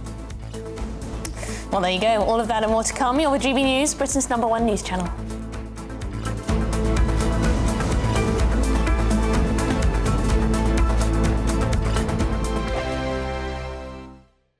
Hello again, very good day to you. I'm here with your GB News weather forecast from the Met Office. Through the rest of today, any of that low cloud that's been around this morning, that's going to burn away, leaving lots of hot, sunny weather around for many of us, all due to high pressure sitting just to the north of the UK. This high is bringing a bit of an easterly flow in from the North Sea, which means some North Sea coastal parts will have low cloud lingering here, and there will be a bit of a breeze around, which will take the edge of those high temperatures. But with all that sunshine around, temperatures are going to rise. They're still way above average. We're looking at temperatures peaking in the low 30s for the 10th day running across some southern areas. Further north and east, a little bit fresher, more comfortable around those North Sea coastal parts with that cloud and that breeze. Into this evening, and well, it's a fine end to the day across much of Scotland. Still just a bit of cloud affecting, well, the Northern Isles and also some eastern coastal parts, but most places having lots of sunshine through the evening. A similar story across Northern Ireland and the bulk of England and Wales, always just down those eastern coastal parts where there will be a bit more cloud. A bit of cloud across parts of South Wales and maybe southern England, and also across the southwest. Watch out. There's potentially going to be 1 or 2 showers developing. They could be a bit on the heavy side, but only a small chance of that actually occurring. Overnight, similar to last night, we will see that low cloud in the east spreading a bit further inland, pushing further west and southwestwards, but southern and western areas staying with the clear skies. And it is going to be another warm night. Temperatures for many holding up in the mid to high teens Celsius. Some parts of Scotland, though, could drop into single figures. And then, in many respects, tomorrow is looking very similar to today, really. Any low cloud for most of us will burn away, turning largely sunny by the afternoon. Just some of that low cloud lingering around North Sea coastal parts. Otherwise, yes, it is going to be hot once again. Temperatures getting into the low 30s towards the south, a fair few degrees fresher than this towards the north and east. Thank you, Britain, for all of you who listen to GB News Radio. Whether you're at home or on the go, you're making us Britain's news channel and Britain's radio station.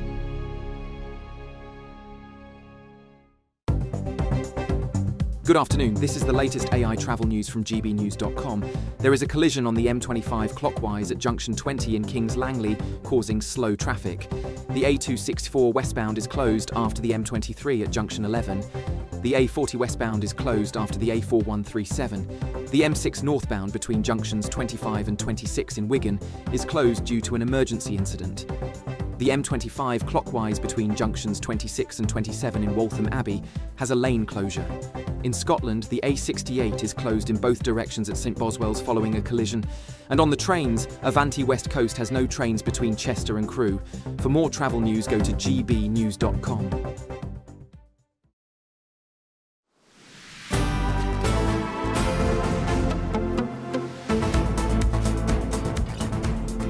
Well, it's 1:41. Good afternoon, Britain. Yes, the COVID-19 inquiry has found today that the UK wasted almost £10 billion buying PPE during the pandemic. Yes, it's the fifth report of her inquiry, and Baroness Heather Hallett criticised the vast waste. The total expenditure by the UK government and devolved administrations on PPE, ventilators and testing equipment between January 2020 and June 2022 was over £42 billion.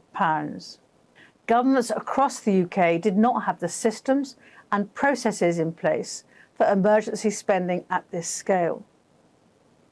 The waste of taxpayers' money was vast. It is a stark fact that of the approximately £15 billion spent on PPE, nearly two-thirds, almost £10 billion, was wasted. OK. Well, we're now joined by former NHS Trust Chair Roy Lilly. Roy, £10 billion wasted on PP equipment. Is there any justification for this? I guess we were at a time of great emergency. The government didn't necessarily know how things were going to go. Everyone was sort of learning as they went. Is there any justification? Well, look, let's just look back. I mean, we had rehearsed for pandemics, a thing called Operation Signet, which was fundamentally about a flu-like bug that laid everybody low. And the epidemic lasted 2 or 3 weeks, and it was sort of sorted out. So we all practiced on the flu. COVID, of course, was a novel virus. We didn't know how to treat it. And, of course, later on came the vaccination, which saved a lot of lives and a lot of expenditure. But at the beginning, no one knew. Now, we didn't have anything like the PPE that was required for this virus. I mean, we had staff who were changing their full-length PPE 3 and 4 times a day when they went off to have a pee or for lunch and come back and what have you. I mean, it just ate its way through the PPE. And at the same time, it wasn't just us. Every country in Europe was looking for PPE, the Americas, you're looking at Canada. Everybody headed off to China. The prices went through the roof. Everybody just bought whatever it was they could buy. The procurement, of course, wasn't done by the NHS. NHS procurement was parked and the Crown Office took it over. They recruited 230 people, I think it was 230 people, and they went through 25,000 offers of PPE manufacture. Now, I mean, bless them, they did the best they could. Bear in mind, it was during COVID and during COVID restrictions for them as well. But they weren't experienced in procurement, and they did the best thing they could. And wherever they saw PPE, they just bought it because there was nothing else anybody could do. Do you think after the Second World War they held a very, very expensive inquiry and asked about all those railings that were sawn off the front of houses and whether they actually went to use for tanks or whether they were thrown in the scrap pile, as most of them were? I mean, why are we litigating effectively what we did at a moment of maximum stress on decision-making? It seems strange. I mean, we didn't do this after the Second World War. I mean, maybe we should have done. But it does seem like we're sort of going into the minutiae here and frankly paying lawyers a hell of a lot of money to do it. Yes, and I thought Mrs. Hallett was pretty sort of vehement in her delivery this morning. And she was like really critical. And listen, it's fair enough. It's public money. It has to be accounted for. But if you look at what's happened in Germany are now, they've got their lawyers on cases of where they bought PPE wasn't appropriate. France has got the same problem. Italy went out to China to buy stuff and came back with a lot of stuff that wasn't appropriate. America, of course, they bought it state by state and spent a fortune. And now they're stuck with a whole load of stuff that they can't use. And it happened in Canada as well.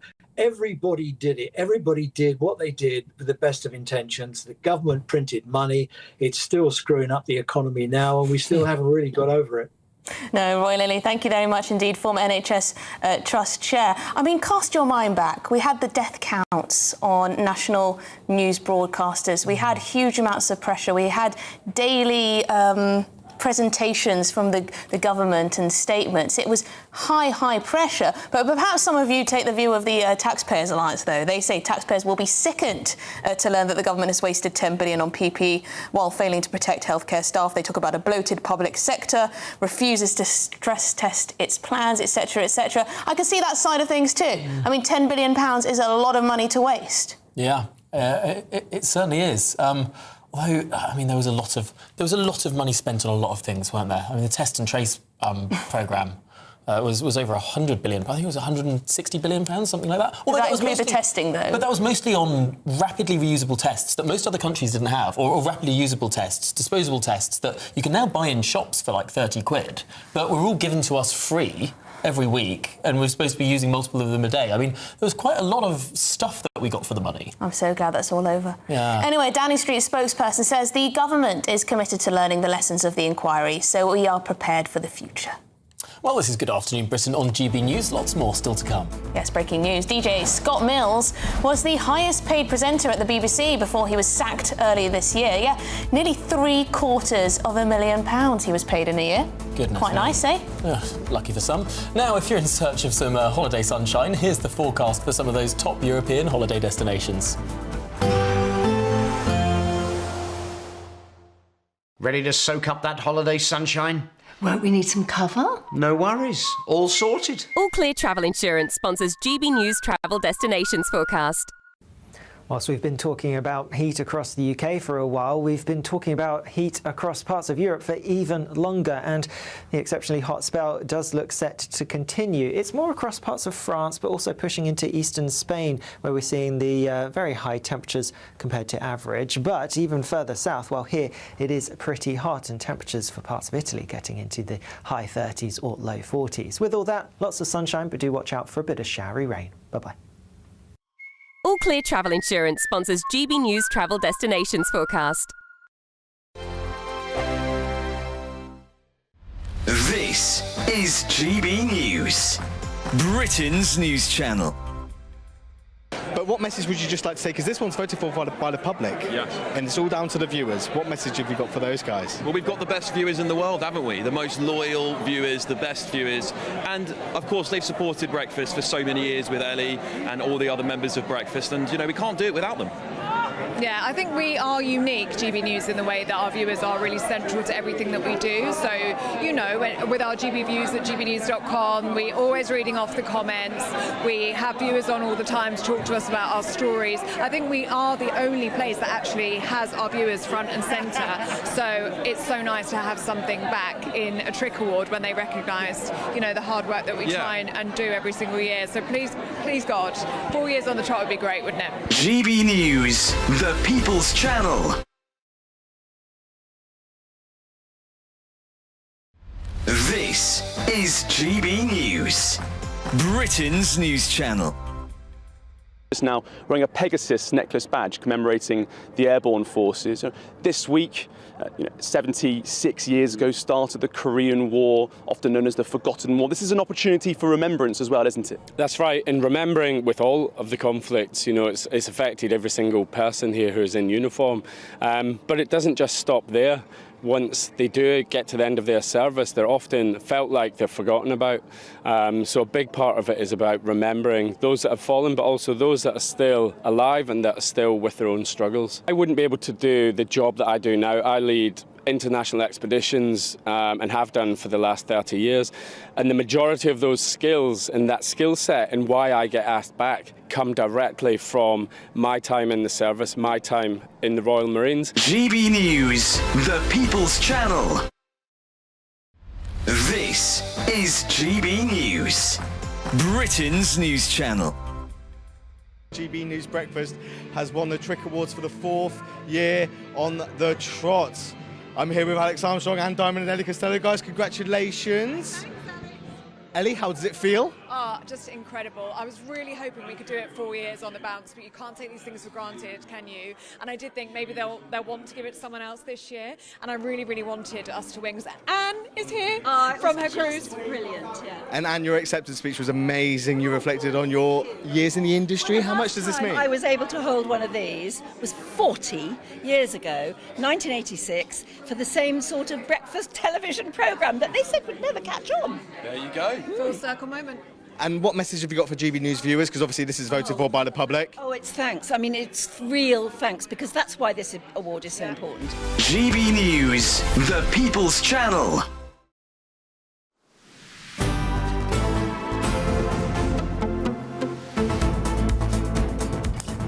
Good afternoon, Britain. It's coming up to 8 minutes to 2 o'clock, and a new report has revealed that Scott Mills was the highest paid presenter at the BBC for 2025 to 26, beating the likes of Greg James and Laura Kunsberg. Yes, the 53-year-old DJ was paid an annual salary of £745,000 before he was sacked in March, after it emerged that he'd previously been accused of sexual offences. Well, our correspondent Cameron Walker joins us in the studio. Cameron, it's a hefty list. Also very uncomfortable for the BBC that it is Scott Mills right at the top of that list, earning £750,000, I should say. Of course, no longer receiving that money because he was sacked in April for reasons you just described. So this is part of a broader picture. So the BBC's annual report has been announced, which lists some of the top paid stars of the BBC.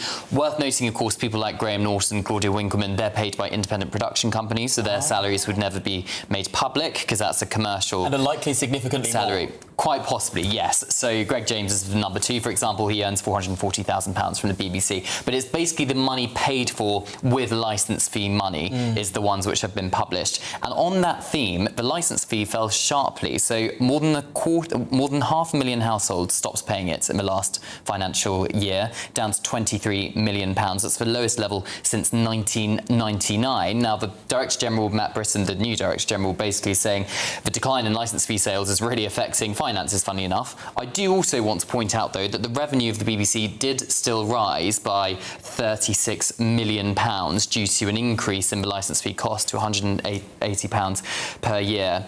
Again, it's uncomfortable for the BBC because we've talked about this a lot, haven't we? This issue of trust and questions over impartiality, particularly with its news output. And really, in the last year, it's had several scandals, such as, the Panorama edit of the President Trump interview. We've had the Gaza documentary being narrated by the son of a Hamas official that wasn't declared. We've had the live stream of Bob Dylan at Glastonbury chanting an anti-IDF chant. And at BAFTA, which I was at with the Prince of Wales, a couple of months ago, the really unfortunate instance where somebody with Tourette's was shouting quite uncomfortable words, I should say, which went out on air even though there was a delay. So all of these issues the BBC say they are working on and are helping. Cameron Walker, thank you very much indeed. On Scott Mills, a police investigation was launched in 2016, which Mills said he was fully cooperating with before it was closed in 2019 after prosecutors decided there was insufficient evidence to bring charges. OK, this is Good Afternoon Britain on GB News. Stick with us after the break.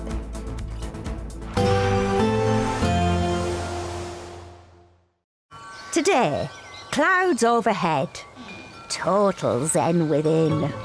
Boxed Solar sponsors the weather on GB News. Hello, very good afternoon to you. I'm here with your GB News weather update from the Met Office. Now, it has been hot, sunny and dry for quite a while now, and this week's not going to bring much of a relief to that. With high pressure sitting just to the north of the UK, there is more dry weather to come and lots of sunshine as well.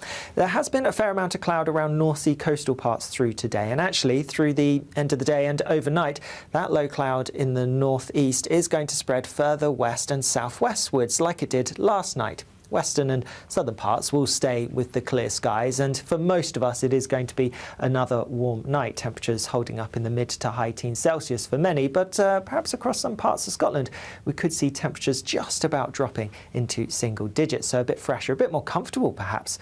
Many of you would agree. First thing tomorrow morning, it's a bit of a cloudy start across the Northern Isles and down the eastern coastal parts of Scotland. Central and western areas having a much sunnier start here.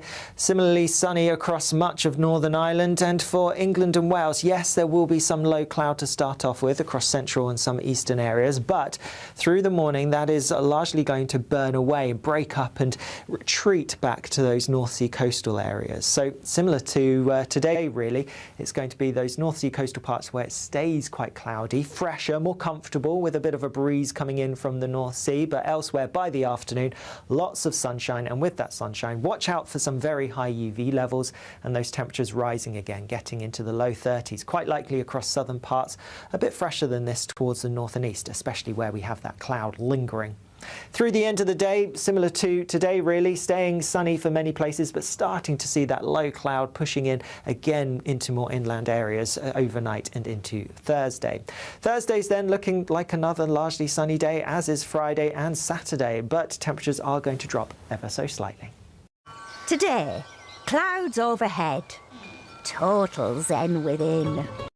Boxed Solar sponsors the weather on GB News. It's a great British giveaway Golden Summer Celebration. Your chance to win 2 fantastic prizes. There's an incredible £60,000 in tax-free cash. Plus, you'll also get your hands on a fine gold bar worth over £5,000. For a chance to win £60,000 in tax-free cash and a real gold bar, text GOLD to 63225. One entry costs £2.50 plus one standard network rate message. Or text BONUS to 63225. 5 entries cost £5 plus one standard network rate message. Go to gbnews.com/win. Entries start at £2.50. Call 0903 686 3232. Calls cost £2.50 plus your network access charge. Or post your name and number to GB22 PO Box 8690 Derby DE1 9TT. UK only. Entrance must be 18 or over. Lines close at 4 p.m. on the 21st of August. This is a network giveaway. Entries will be pulled. Please check the closing time if listening or watching on demand. Do you trust what you're being told? Good, because neither do I. Those are just facts. I'm Alex Armstrong, and on my show, we'll expose the spin. Well, I want to answer that, because you didn't let me last time, because you always speak over me. The broken promises. To deny that is denying the truth. And the hypocrisy. Needs to stop. You think we can allow? Politics, policy, parliament. Nothing is off limits. No sugarcoating, no fear of offence, just the truth laid bare. Tune in every Saturday and Sunday at 9 p.m. for Alex Armstrong Tonight, only on GB News, Britain's news channel. As soon as it hits 11 and the headlines come in, The late edition brings you the breaking news from all the front pages. because the news is going to Westminster for a long time. But I know that though power may be here, its effect on people's lives is across the whole of the country. We may be where rules are made, but it's where they're implemented that matters. Join me, Jacob Rees-Mogg, for forthright and frank discussion on where Britain has come from, where it's going, and where it will end up. That's State of the Nation, Monday to Thursday, 8 to 9 o'clock. Vox Populi, Vox Dei. From court mornings to warm family brunches. From football to tennis in the car. In the kitchen. GB News Breakfast is there. With the stories you need and the conversations that matter. Anyway, let's talk business. Well, it has been a historic night in British politics. It's astonishing, isn't it? We're here again. To start your day just right. GB News Breakfast. Every morning from 6 a.m. Only on GB News. Britain's news channel.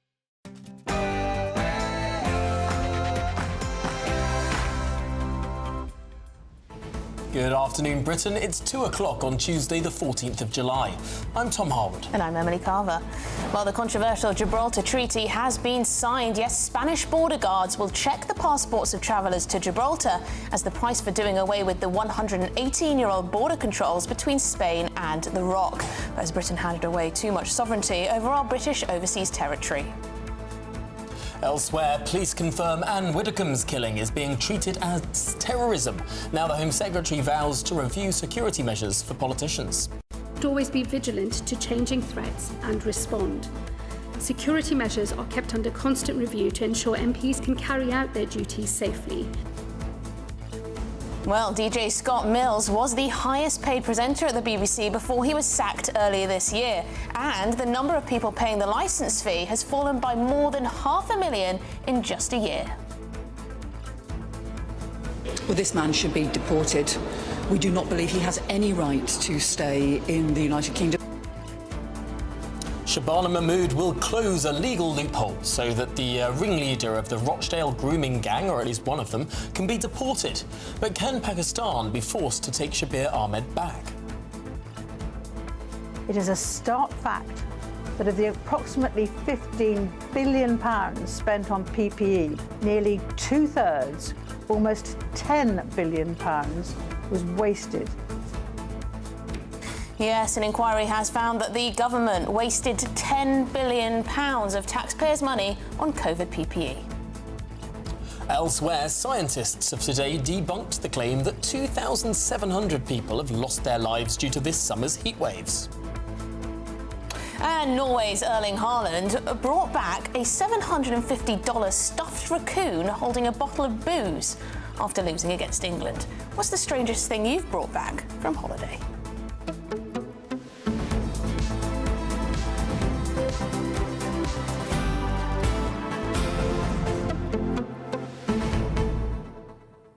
Yes, the BBC losing 500,000 licence fees in just 1 year, and their solution is just to up the price for everyone else. Well, more people watch YouTube now than watch the BBC in this country. I think the BBC has not reconciled its funding model with a world of media plurality.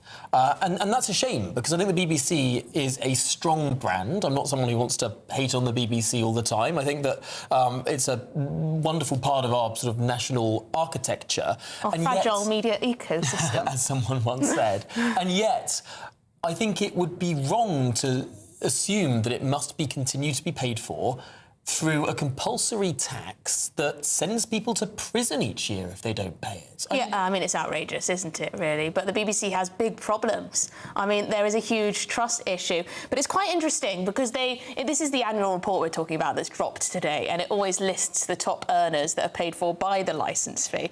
And the Deputy Director General, Rodri Davies, he says that there's been remarkable progress on salaries. So talent above the £500,000 threshold has been reduced by 50% across the past 7 years. Is this a bit like which is quite funny, isn't it? Is this a bit like when the government says, oh, it's great, we've closed down the asylum hotels? Yes. And actually what's happened is they've moved them to a different part of the book. What they've done is they've put them into HMOs or former army camps. Is it a bit Not the like BBC that, presenters. Well, no, the BBC presenters, instead of being on book as a paid-for by presenter... I mean, there are lots, as Cameron Walker was telling us in the last hour, there are lots of people we think of as BBC presenters who are actually paid by production companies, and therefore we don't know what their salaries are. Yes, so do you think, then, that there's probably quite a few others who are technically self-employed or technically freelancers or going through other companies, as you say, who are paid more than that? Yeah, completely. I refuse to believe... So you think Scott Mill's salary isn't necessarily the highest? Oh, no. From the BBC? Potentially far from it. But I think there'll be a lot of people... There is no way Graham Norton is on less than £500,000. No way. Well, let us know. What do you make of the fact that they're losing so many licence fees, 500,000 in just 1 year, and the rest who are still paying are being asked to pay the shortfall, I suppose? Yeah, well, this is the difficulty, isn't it? How high can it go, the licence fee? Charter renewal is up in 2027, if I remember rightly. Yes.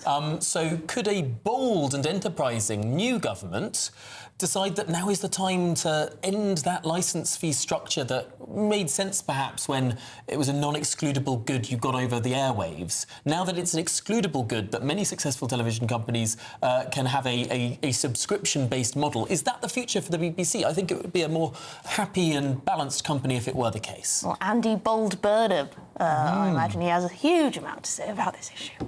I've absolutely no idea what his thoughts are, because we don't know much, do we, about what he has planned for our country? Anyway, gbnews.com/your say. Is it game over for the BBC? But let's get to the headlines with Sam Francis.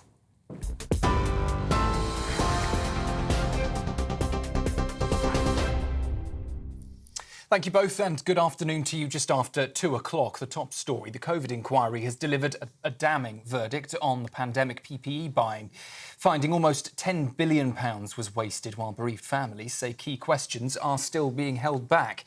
It says that controversial VIP lanes for procurement contracts were misguided and unfair after some suppliers were given privileged access during the emergency. Bereaved families say they fear now a whitewash because the report will not include findings on PP MedPro while a National Crime Agency investigation remains ongoing. That company, linked to Baroness Michelle Mone through her husband Doug Barrowman, was awarded contracts worth more than £200 million. Both, though, deny wrongdoing and no criminal charges have been brought. Shabana Mahmood says that the government will look at what security guidance can be given to politicians, including former MPs, after the killing of Anne Widdecombe. Counter-terrorism police confirmed yesterday that they were now leading the investigation into the death of the former Conservative minister and later Reform spokeswoman. A 28-year-old man has been arrested as officers continue to examine what they describe as new evidence. The Home Secretary says the case has raised questions about the safety of people in public life and what further advice can be offered to those who may face risk. Britain and the European Union have formally signed a treaty on the status of Gibraltar, ending years of uncertainty over the British overseas territory. That agreement was signed in Brussels today by UK, EU, Spanish and Gibraltar officials, following a deal struck last year to ease movement across the border. It means Gibraltar residents will now be able to cross into Spain using residence cards without having their passports stamped, while Spanish citizens can enter Gibraltar using national ID cards. Meanwhile, passengers arriving at Gibraltar Airport will show passports to both Gibraltar and Spanish border officers under a new system that Britain wants to work in a similar way, they say, to French checks at St Pancras Station for Eurostar. Scott Mills has topped the BBC's latest pay list before his exit earlier this year, as the corporation's annual report shows another sharp fall in TV licence numbers. The 53-year-old was paid around £745,000 for hosting the Radio 2 breakfast show and other BBC work. Mr Mills, though, left in March after it emerged that he had been accused of historical sexual offences. He cooperated with a police investigation and was not charged. The report today also shows the number of TV licences fell by 539,000 last year and has also dropped by 2 million in total over the past 5 years. International airlines have been told to stop operating in the airspace of Bahrain, Kuwait and Qatar, as well as the UAE, as the US and Iran have exchanged yet more attacks. The warning also covers the waters of the Gulf of Oman, amid warnings of the safety of commercial routes across the region. The United States carried out fresh attacks on Iran overnight, just hours after President Trump had announced that Washington would reinstate its naval blockade of Iranian ports. Iran, meanwhile, says it's been hitting tankers in the Strait of Hormuz and other targets in key US ally states. And here, the care regulator has said more than a third of adult social care provided by local authorities in England are rated as needing improvement. The regulator says 6 in 10 local authorities perform well despite major pressure, but 35% require improvement. The watchdog says that people face very different experiences depending on where they live, including long waits for assessments for services and equipment. It also found systemic weaknesses in safeguarding in some areas, and says that strong leadership makes the biggest difference to people's care. Those are the 2 o'clock headlines. More still to come with Tom and Emily.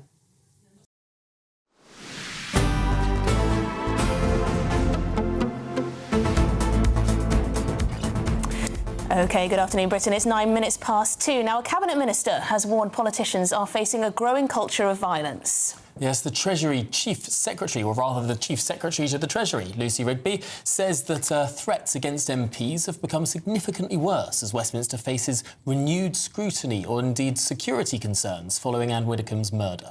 Yes, it comes after protesters were seen repeatedly stabbing darts into an effigy of the incoming Prime Minister, Andy Burnham. Well, we're joined now by the Executive Director of the Henry Jackson Society, Alan Mendoza. Alan, thanks indeed for being in the studio with us. Do you think that the risk that politicians face has significantly grown in recent years? Yes, I think it has done. And we've obviously seen, sadly, 2 MPs being murdered in fairly recent times. And I think if you look at the sort of volume of hostility out there and the anger that you're seeing in politics, whether it is on marches or on social media, other places, there clearly is a risk that people are under increased threat to their lives even. Yeah, I mean, there's a big debate over the Reform Party and protection of MPs. Nigel Farage definitely, and Zia Youssef as well, talking about how Reform MPs are under particular threat at the moment, that they deserve more protection. It's been reported that Nigel Farage turned down a particular security package because he deemed it not enough, essentially. What are your thoughts on that? Do you think certain parties, certain politicians are at a high risk? Yeah, I think they are, because of the vilification of those politicians and those parties. I mean, there's no doubt that Reform has been given a very big pasting across the board politically. And when people start saying, here's the devil, these are the people who are going to destroy Britain, that obviously creates a very different atmosphere to you're just a bad government or you've got the wrong ideas. So when the invective is, whipped up about a political party, and when that political party's only got a very small number of MPs who therefore all become targets as a result, it is, I think, reasonable for Reform to say that there is a greater threat to Reform. And Nigel Farage in particular has lived with death threats for a very long time. We've seen action that he's been attacked for it in that way. He, of course, has accepted the meeting that's now been offered with the Home Office, and he just wants his security taken seriously, as all of us would. I listened to some of the debate in Parliament on this yesterday, and I was slightly concerned at how quickly it went from real physical threats, and no doubt that those have been rising, to we need to control the temperature of political discussion. We need to regulate social media. Oh, it's terrible if someone calls someone else a traitor, when actually that's one of the most used words in Parliament over the hundreds of years since we've ever had Hansard. I worry that some of this conversation very quickly comes to language control. And is there a way to draw a much clearer line between genuine, targeted, specific threats against an individual versus fruity language in the midst of fearsome debate? Well, as we know, there's no right not to be offended. I mean, that's the key part of this. So if people say nasty, shouty things, or you're an idiot or worse, frankly, that's just part and parcel of discourse, although it may have gotten more visible because of social media in a way it never would have used. People would have gone at home and said it on their pub. Now you can see it publicly. But I think, of course, the difference lies not in, obviously, regulating that sort of activity. You're not going to do that. But when it starts to move into the potential for violence, when people start saying, oh, he should be killed, he should, that is a slightly different set of terminologies to you're an idiot or even worse than that. And I think we have to look at this very carefully to understand at what point should we be analysing the physical threat aspect of it. I agree, language itself, look, you can have you can say stupid things, you can say rude and offensive things even. But when it starts crossing into the idea that physical violence might be the outcome, I think then, yes, there is a place for the authorities to say, right, there is something different happening here. We've seen MPs being killed because of this in the past. We should probably step in and make sure that our legislators are protected. What can we do? It's very expensive, all of this, just to get down to the practicalities. I just checked. We still have 9 living former prime ministers currently. They all have to have an exceptional level of security follow them around for the rest of their lives. It's hugely expensive, and now all this talk about further security for just run-of-the-mill MPs as well. Is that a concern? I'm not sure they'd agree they're run-of-the-mill, but yes, I know what you mean. Promenade Garden. Yes, I know what you mean. Yes. Backbenchers and the like. And opposition parties and everything. So we have to, I think about what we want our democracy to be. Do we want our democracy to be a place where people are guarded 24/7? Of course not. That is a disastrous outcome that we have to protect the people who are supposedly making the laws in this country, because other people might want to kill them. But at the same time, is the alternative not having people go into public life, shying away from it, refusing to do it, because they rightly fear that either they or their families will be targeted? That's also not an acceptable outcome.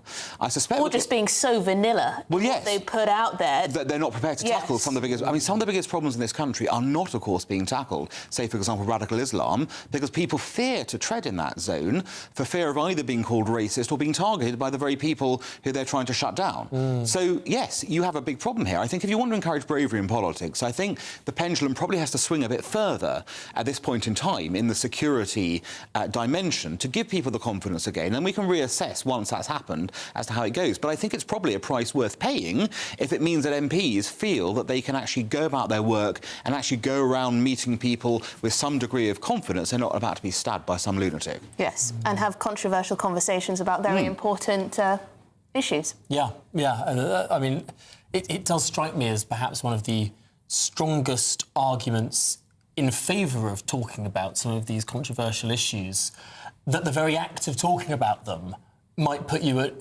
risk of physical danger. That makes them all the more important to talk about. Well, exactly, because it's obvious that some people are so desperate to shut that debate down, and they feel so threatened by it that they're willing to perhaps promote extreme violence in order to secure their way. And, of course, we're talking about fundamental shifts, perhaps, in our way of life here, which would need, of course, very close examination. And we need more discussion, not less, in that regard, and that might just require protecting MPs who want to speak out. OK, Dr Alan Menzoza, Executive Director of the Henry Jackson Society. Yes, thank you very much indeed. Now, counter-terrorism police are, of course, leading the investigation into the death of Anne Widdecombe, the murder of Anne Widdecombe, after new information and evidence came to light. Yes, a 28-year-old white British man has been rearrested on suspicion of the commission, preparation or instigation of acts of terrorism. Well, our Home and Security Editor, Mark White, is in Devon for us. Mark. Well, a little over 24 hours after we were told that Counter-Terror Command has now officially taken over the Anne Widdecombe murder inquiry, we're expecting an update, a statement from Assistant Commissioner Lawrence Taylor, who is the head of counter-terrorism policing in the UK. We'll get that statement on camera from the Commissioner at Scotland Yard later this afternoon. So we await that with interest to see what fresh information there might be from the Assistant Commissioner. Remember, of course, that although we had a written statement from Assistant Commissioner Taylor yesterday, he didn't appear on camera, so as I say, we'll wait and see exactly what comes from this briefing. It will be a reportable briefing that we get at Scotland Yard a little later this afternoon. We know that this suspect is now being interviewed by counter-terrorism detectives who have taken over from their colleagues at Devon and Cornwall Police, having been in charge of this investigation for the 5 days after Anne Widdecombe's murder. So they'll have passed on, of course, a great deal of information to Counter-Terror Command. It was new lines of inquiry that apparently emerged in the last day or two that prompted that very significant shift towards a counter-terrorism investigation, and the firm belief, clearly, of Scotland Yard and the Home Secretary, of course, as well, who made that statement in the comments that the death of Anne Widdecombe, the murder of Anne Widdecombe, was as a result of a terrorist act. So, as I say, a briefing expected this afternoon, a statement from the country's most senior counter-terrorism officer on the latest in the Anne Widdecombe murder investigation. On the investigation, thank you very much indeed, Mark White there, our Home and Security Editor in Devon. So it sounds like we might hear a little more this afternoon. Well, I'm going to be absolutely glued to it, quite frankly. It's been one of the most fascinating and depressing stories, frankly, that we've had in quite some time. Well, absolutely. This is Good Afternoon Britain on GB News. Lots more coming up on today's show. Yes, DJ Scott Mills was the highest paid presenter at the BBC before he was sacked earlier this year. And the number of people paying the licence fee has fallen by more than 500,000 in just a year. More on that later, but after the break. Yes, scientists have today debunked the claim that 2,700 people lost their lives due to this summer's heatwaves. They say there's no evidence at all to support that claim. Well, all of that and more to come. You're with GB News, Britain's #1 news channel.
Bold. They are under no illusion. Ray. Are you a human trafficker? Boundless. I've had enough of the nonsense, and I'm not afraid to say it. Don't get us on the BBC. Every weeknight, I tear through the headlines. The smell of gasoline. Should we be worried about it? From Westminster madness to cultural war chaos. What I'm going to do now is they are throwing things out the car as we speak. Get ready, Britain. Here we go. Patrick Christie's tonight, weeknights from 9 p.m, only on GB News, Britain's news channel.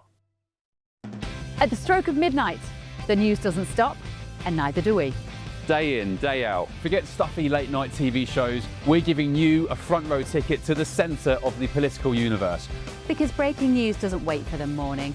And neither do we. Join us for one of the most controversial and volatile times of politics in human history. A very big story. Big story over here. You won't get this anywhere else. The Late Show live at midnight, every night. Only on GB News. Here at GB News, we made a promise to tell your stories. And on the 6th of August, we're marking 5 years of doing exactly that. Celebrate with us by having your say. Join in the debates live on TV and radio. And meeting your favourite presenters across the country, from Leeds to Aberdeen, from Belfast to Barry Island. Plus, join me in Essex for our biggest live show of the year. Scan the QR code or visit gbnews.com/celebrate. Terms and conditions apply.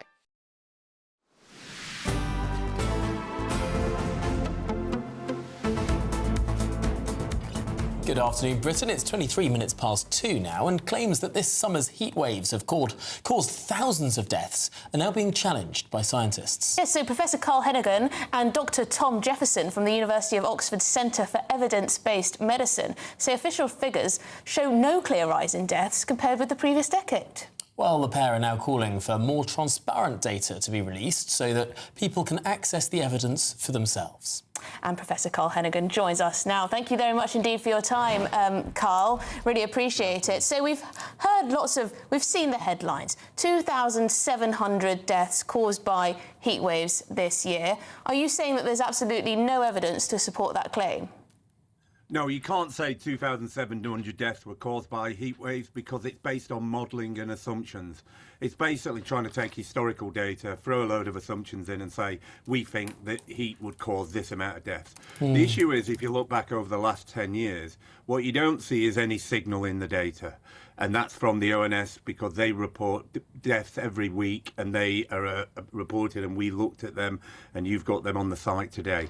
So that's important. You know, I'm not saying here that heat doesn't cause problems. It's clear there are issues, but actually to have headline figures in non-peer-reviewed articles that try to substantiate a narrative is not helping us understand what the issues are at hand. So, for instance, there was a significant number of people who died from drowning because of the heat, more people going open water swimming. We have record number of people who can't swim in the UK, but yet we don't do anything about it. Similarly, for instance, older people are vulnerable. Do we have any policy to say in this situation what we're going to do is make sure if you've got an elderly neighbour, make sure you visit them, make sure they're well hydrated? No, we don't. So all we do is end up with these headline figures supporting a narrative about climate change and heat stress versus actually thinking about what the actual issues at hand. You can dismiss the numbers out of hand, and actually what we need to do is look at the real data. And yet there does seem to be a problem in this country and indeed in Europe where there are, however we measure them, we do have bumps in deaths in the sort of averages. And of course, it's hard to pick apart. I completely get your point that you're sort of applying an algorithm in many cases to these to get your specific numbers that probably should be dismissed. But they don't seem to have as many problems in the United States of America, where air conditioning is the default, frankly, for most homes. There is an argument here that there is higher death in this part of the world, frankly, because we don't deal with the outside temperatures in the same way that more developed parts of the world do. Look, I think if you're telling me the housing stock here is not fit for purpose to deal with heat, but it's also not fit for purpose to deal with cold. So when the temperature drops below 18 degrees C in your house, actually you have all sorts of cardiovascular effects and problems that occur. You never hear us talking about them. You're we right. do. We have government intervention to stop people getting too cold in the winter. We've got a winter fuel allowance that was a big point of discussion for the last 2 years. I mean, these two things can be true at the same time. Yeah, didn't I remember that got cut at some point by this government? We did. Let's look at it. France actually is a good example. They got really hard hit in 2023, so they started to do all sorts of things, which you're talking about, air conditioning, important in areas like hospitals, care homes. They talked about planting trees in urban environments to cool down, but also the main one was vulnerable people. What is the strategy for making sure vulnerable people, because what do people die of who are vulnerable? Dehydration, they go into renal failure. Why does that do? As you get older, your first mechanisms don't work. You don't remember to drink, you don't feel the heat until it's too late. So what you need is an elderly neighbourhood community approach that says, who are you looking in on today? Well, actually, we tend to forget those people because they're hidden away. Yeah, as a scientist yourself, this is an imperial analysis that says 2,700 people lost their lives due to the heat waves. Is there a pressure on academics to sort of lead with these big figures so that their scientific analysis gets into the newspapers? Because, as we can see, this 2,700 claim has been on every single newspaper, online at least, and it's a shocking figure. So I think we have a real crisis in truth in academia. What you're describing is people responding to crises by thinking, let's provide some headline figures that actually will get into a press release and hit the media. We've done our job as researchers. But actually what we need to do is get to the truth. We've just sent in some ministerial questions to try and get to the bottom of. The ONS should be reporting the date of death. At the moment they say when it's reported, and actually we can't get to the bottom of what's happening. We spend billions on data, but actually don't use it, don't produce it in a way that's helpful for us to understand what's going on. So what happens is the default is we rely on modelling that is basically made on a load of assumptions, and I can't verify whether it's true or not. Nobody can, because we could change the assumptions just like that and get a different figure if we want. We could have had 3,500. Nobody would have said, well, it's wrong, because you can't verify it. So we need a different approach. We need ONS to report the data by the day of death and the time, because that's important, and start to produce important information like age, sex, but also underlying conditions. If we did that well, I could come back to you and say, actually, here's what's really going on. Yeah, that does sound like it's not beyond the wit of man, but let's see if government data sets and statistics authorities can catch up with this. Professor Cole Hennigan, thanks indeed for joining us and talking through one of the more pertinent stories of the week. Yeah, I mean, I wonder if there's something ideological about it, right? If you're very interested in climate change and potential impact of man-made climate change, you might wish to push out the idea that there are huge amounts of deaths because of heat waves. You might do. But equally, if you're in favour of lots we know of air that conditioning, academia you might is not as well. Pardon? But also, if you're in favour of lots of air conditioning, you might as well, which a lot of these climate people oppose. Well, yes, exactly. So which angle? I don't know. An assistant professor at the Grantham Institute, Imperial College London, has said, we agree on the need for better access to data on the impacts of heat waves on health. Modelling provides an important early indication of the potential scale of the risk while we wait for the observed ONS data to fully settle. Well, the UK Health Security Agency will provide its official analysis of observed mortality for both the May and June heat events in the coming weeks. OK, well, time for the Great British Giveaway now. £60,000 in tax-free cash and a real gold bar worth over £5,000. Here's how to enter. We're celebrating a golden summer, as you could win a totally tax-free £60,000 in cash to spend on anything you like. Imagine all of the fun you could have this year with that.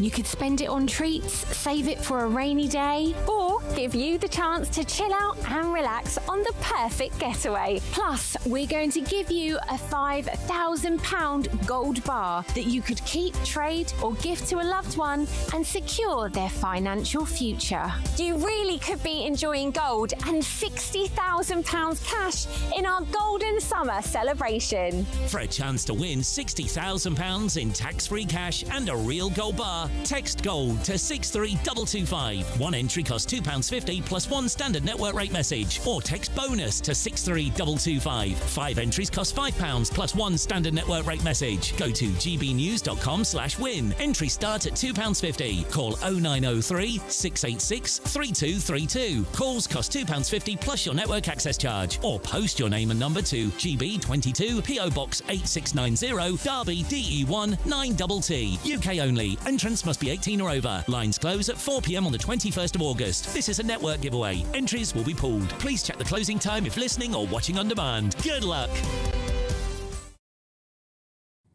Good luck indeed. Now we're going to bring you some breaking news in regards to the Anne Widdecombe case. Our Home and Security editor, Mark White, joins us live from Devon. Well, this is from the Police and Crime Commissioner of Devon and Cornwall, who's been or will give an on-camera statement this afternoon at 3:30. But in advance of that, she has put out that statement in written form, and she goes on directly to talk about the criticism that Devon and Cornwall Police has received for effectively putting out a number of statements in which they had said they had no information with regard to terrorism or a political motive, which has been interpreted by many people as steering people away from that particular line of inquiry. This is what Anne Hernandez says. There's been some commentary about the way Devon and Cornwall Police have communicated during the early stages of this case. But, as the Home Secretary said yesterday, it's not unusual that in a fast-paced investigation, more information comes to light that changes the nature or the character of what the police are dealing with. She goes on to say, since the beginning of this investigation, I've been briefed by the Chief Constable regularly, and I'm confident that Devon and Cornwall Police has provided a substantial and professional response to Anne Widdecombe's death. I'm particularly grateful to members of the public, she said, who have provided information and assisted officers in progressing the investigation. My thoughts remain with Anne's family and friends. I've been touched by the stories I've heard from those who lived close to her in Devon. Whatever you thought of her politics, Anne was an exceptionally likeable character. She added that I've been assured officers and staff will be returning to business as soon as usual over the coming days, I should say, which are also expected to be particularly busy with 2 final legs of the World Cup and the start to the school holidays. So I think the key points really in that statement that was issued there was the fact that she said it's not unusual that in fast-paced investigations more information comes to light that changes the nature or the character of what the police are dealing with. That's fair enough, but I think there will still be many people who will feel, yes, exactly, the nature of these complex investigations is such that more information comes to light. So people, I'm sure, will still be asking, given that lots of information hadn't yet come to light, why were they in the process of briefing and putting out statements, that in effect steered people quite, significantly away from the terror or political motivation line. It was front and centre of the statements that they made, saying that they had no evidence to suggest that that was a motive. And many people took away from that a feeling that this wasn't going in that direction, that it must have been something else, perhaps a break-in gone wrong or something like that. Mm. Yeah, she doesn't really address that point directly head-on, does she? It's more of a vague statement and more of a defence of the police. Well, yeah, I mean, I've been saying for the last day or two that, we always had a process in these highly complex investigations, particularly ones that might well go down the road of terrorism, where the police would always say, look, at this stage, we're ruling nothing in and we're ruling nothing out. That way, people would at least know that, you know, it could go in multiple directions, but it seemed just the way and the emphasis with which the information was put out there, that it was kind of steering people, many people thought, away from any kind of conclusion that this might have been terrorism politically motivated. Yeah, I wonder if that early communication, especially on Friday, was largely driven by the fact they initially captured the wrong man, just a local labourer who had nothing to do with it at all. Perhaps that sent them off in a bamboozling direction to start with. But Mark White will be back with you, of course, as we learn more, particularly for this statement we're expecting in less than an hour's time now. But for now, Mark White, thank you indeed for joining us live from Devon. I think it's quite interesting as well. She says, whatever you thought of her politics, Anne was an exceptionally likeable character. I don't like this, whatever you thought about politics. You know, a lot of people say, I didn't agree with her politics, but... I think that's fine. I don't know. You just hear it so much. It's almost as though, why do you have to say that? I think sort of opening up a debate on her politics. Well, no, it's sort of putting aside a debate on her politics, isn't it? Why even mention it? Why? I don't know. It rubs me up the wrong way a little. Anyway, this is Good Afternoon Britain on GB News. We've got lots more to bring you, including, of course, more updates on that investigation into Anne Widdecombe's murder. But you're GB News, Britain's news channel.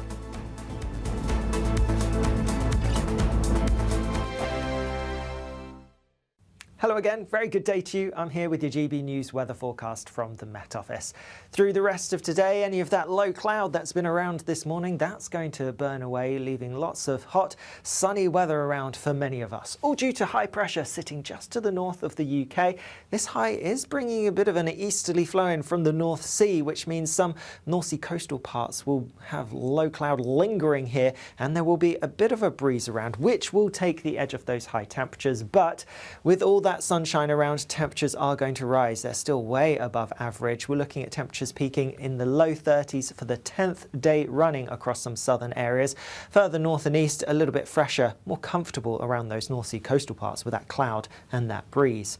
Into this evening, and while it's a fine end to the day across much of Scotland, still just a bit of cloud affecting, well, the Northern Isles and also some eastern coastal parts, but most places having lots of sunshine through the evening. A similar story across Northern Ireland and the bulk of England and Wales, always just down those eastern coastal parts where there will be a bit more cloud. A bit of cloud across parts of South Wales and maybe southern England, and also across the southwest. Watch out. There's potentially going to be 1 or 2 showers developing. They could be a bit on the heavy side, but only a small chance of that actually occurring. Overnight, similar to last night, we will see that low cloud in the east spreading a bit further inland, pushing further west and southwestwards, but southern and western areas staying with the clear skies. And it is going to be another warm night. Temperatures for many holding up in the mid to high teens Celsius. Some parts of Scotland, though, could drop into single figures. And then, in many respects, tomorrow is looking very similar to today, really. Any low cloud for most of us will burn away, turning largely sunny by the afternoon. Just some of that low cloud lingering around North Sea coastal parts. Otherwise, yes, it is going to be hot once again. Temperatures getting into the low 30s towards the south, a fair few degrees fresher than this towards the north and east. Thank you, Britain, for the thousands of you who are becoming friends of GB News each and every week.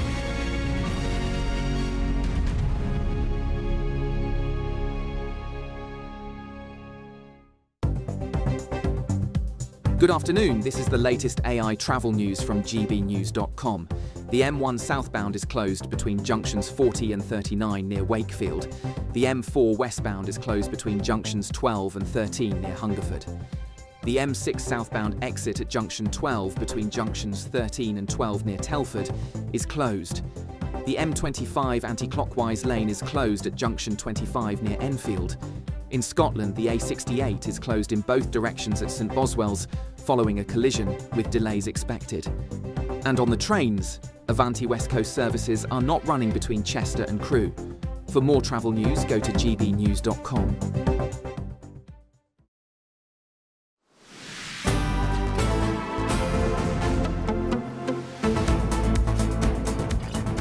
Yes, it's 2:40. Good afternoon, Britain. Now, we've heard from Keir Starmer's spokesperson that absolutely everyone across the nation should support England.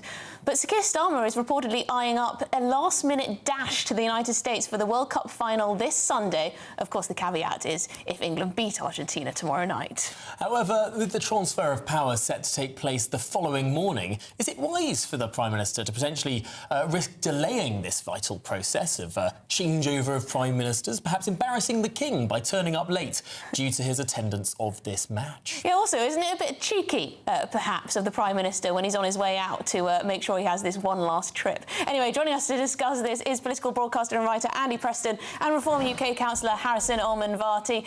Andy, do you think he should be trying to squeeze in this last-minute trip to the World Cup? Hi, yes, I do think he should try and squeeze it in. You know what? So long as he is the head of government, he should be there. This event is massive. It's huge. The biggest single sporting event for 60 years, literally. So Keir Starmer should definitely be there. And, by the way, so should the King, in my opinion. Wow, that's a big opening gambit. Harrison, what do you make of it? Well, I think it certainly certainly lives up to his name of Never Hear Keir. I mean, why not? What better way to sum it up by also escaping even in his final days? So I'll be quite interested to know who Keir Starmer will actually be going to support, because it's never normally England or the UK's interest he has for. So I just think it's embarrassing, personally. You know, everybody knows he's gone. He's basically in that role in name only. And I'm surprised Burnham hasn't had his fingers on it, although it's probably not normal enough for him because he's too busy drinking gravy, whatever he OK, Andy, is there a point here that Keir Starmer has made a bit too much of, frankly, being away from the office throughout his 2 years in power?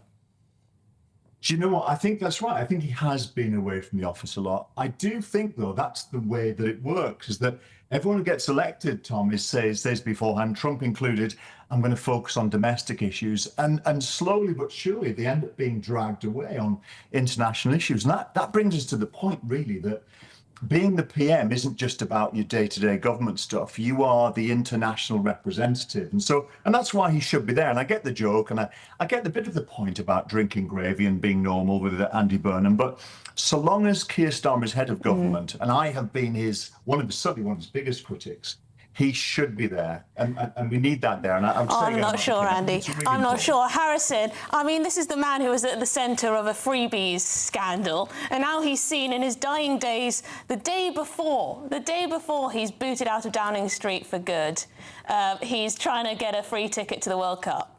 One more for the road, you know. So I don't know. I mean, part of me thinks, you know, well, you're already so far down, might as well keep going. I mean, the one good thing that can come from this is I'm sure there's going to be some superb football chants that will come as the camera pans onto him. Some that we probably can't repeat at this time of the day.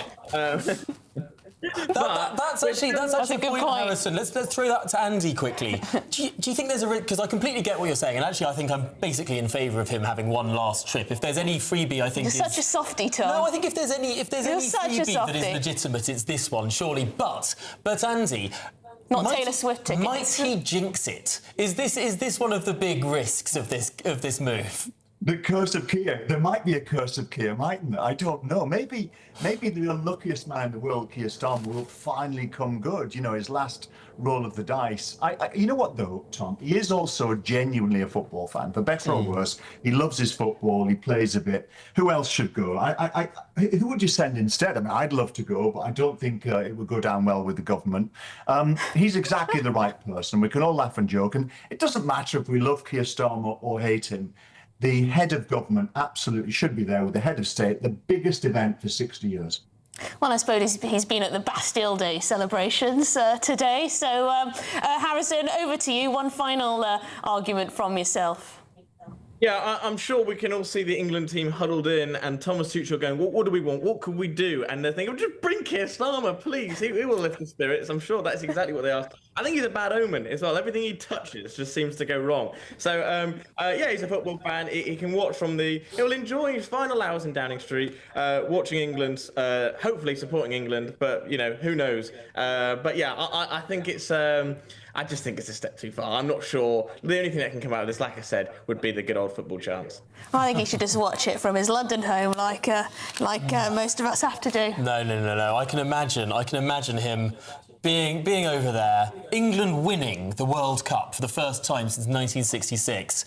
Keir Starmer getting this sort of feeling of elation running through his body, flying back to Downing Street to announce, you know what, it's off. I'm going to remain Prime Minister. Clearly everything's on the up for Great Britain once again. Oh, gosh. Now, that would be a twist and a half. Harrison Ormavati and Andy Preston, thank you very much indeed. There you go. You think he should go? I don't think he should go. Frankly, we don't need one last freebie. If the world, if, and it's a big if we get through to the World Cup final, yeah, of course. I mean, of course the Prime Minister should be there. No, he should give his ticket to some young, budding footballer. He's not going to be sitting in a normal seat. He'll be up in a box with David Beckham and whoever else. Oh, how lovely. La-dee-da, the most unpopular Prime Minister ever seat. getting a seat to the World Cup final. Of course, again, the caveat is that England need to beat Argentina tomorrow, but I have every faith. We've done it before, we'll do it again. We'll do it again, yes. Well, this is Good Afternoon Britain on GB News. Let us know your thoughts on that one. We've got lots more coming up, though. Yes, Norway's Erling Haaland brought back a $750 stuffed raccoon, but the raccoon was holding a bottle of booze. A bizarre purchase. This after losing to England. It's probably sent him doolally. What's the strangest thing you've ever brought back from a holiday? Now, if you're in search of some holiday sun, here's the forecast. Ready to soak up that holiday sunshine? Won't we need some cover? No worries. All sorted. All Clear Travel Insurance sponsors GB News Travel Destinations Forecast. Whilst we've been talking about heat across the UK for a while, we've been talking about heat across parts of Europe for even longer, and the exceptionally hot spell does look set to continue. It's more across parts of France, but also pushing into eastern Spain, where we're seeing the very high temperatures compared to average. But even further south, well, here it is pretty hot, and temperatures for parts of Italy getting into the high 30s or low 40s. With all that, lots of sunshine, but do watch out for a bit of showery rain. Bye-bye. All Clear Travel Insurance sponsors GB News Travel Destinations Forecast. Britain's newsroom. Weekday mornings from 9:30. Well, we're joined now by another two brutal commentators, Jonathan Liss and Emma Trimble, here in the studio to go through the day's news. Good morning, both of you. Let's start with this pub opening all through the night on Monday. I mean, great news for pub landlords. We've just spoken to one, but not necessarily such great news for the police, Emma, who aren't so impressed with this idea. True, although in the 11th hour it seems that Keir Starmer's finally figured out how to do something popular. I mean, if he could allow them to open until 5 a.m. around, you know, not just for the football but throughout the year, I think that would be, as in many European countries, you know, it'd be really good for hospitality. Sure, it will lead to maybe some drunken, disorderly behaviour. Depends if we win or lose. You know, come on, the police don't actually bother to police proper crimes anyway, it seems, so I'm sure. Well, the GB News, the People's Channel. This is GB News, Britain's news channel. It was the daring rescue mission that shocked the world. 50 years ago, 102 hostages were rescued in a deadly siege following a week-long crisis that began with the hijacking of Air France Flight 139. 248 people boarded the flight from Tel Aviv to Paris, with a stopover in Athens to pick up more passengers. Among those passengers were 4 armed pro-Palestinian terrorists. 8 minutes after takeoff, the terrorists hijacked the plane and forced the pilot to fly to Uganda's Entebbe airport. There, the notorious dictator Idi Amin and his troops were waiting to assist the attackers to hold the passengers hostage. I've been telephoned several telephone calls from Tel Aviv talking to me since I cut off relationship with Israel. GB News, the People's Channel. This is GB News, Britain's news channel. How are you? Great to see you. Listen, how are the bags? Great to see you. How are the bags under the eyes? It's been a long night for you as well as us, right? Yeah, well, they're always there anyway, the bags. Oh, go on. But no, it was a fantastic evening, wasn't it? I just, you know, I knew after about 5 or 10 minutes that we were so focused on the match. I haven't seen us like that for a little while. We were really prepared properly, and we just took the sting out the Mexican side. You know, we played some great football, And of course, you know, Jude Bellingham got his goals as normal, and Harry got his penalty as normal. And yeah, I mean, it was just not only a great game and a great result, you know, it's just lit the nation up, really, I think now. GB News, the People's Channel.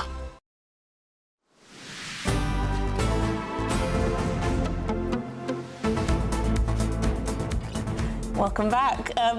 A few people have got in touch to say they absolutely disagree with you, Tom, on the whole Keir Starmer going to the World Cup.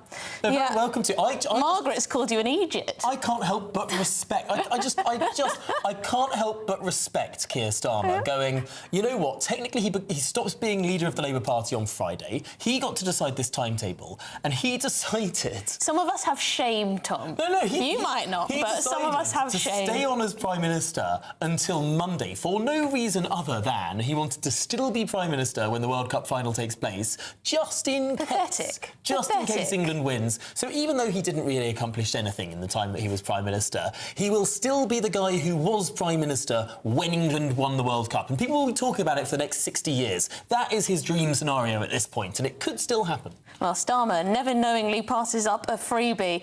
Lots of people suggesting that a particular chant may well be sung, that it might do us damage, a little bit of a jinx in that stadium.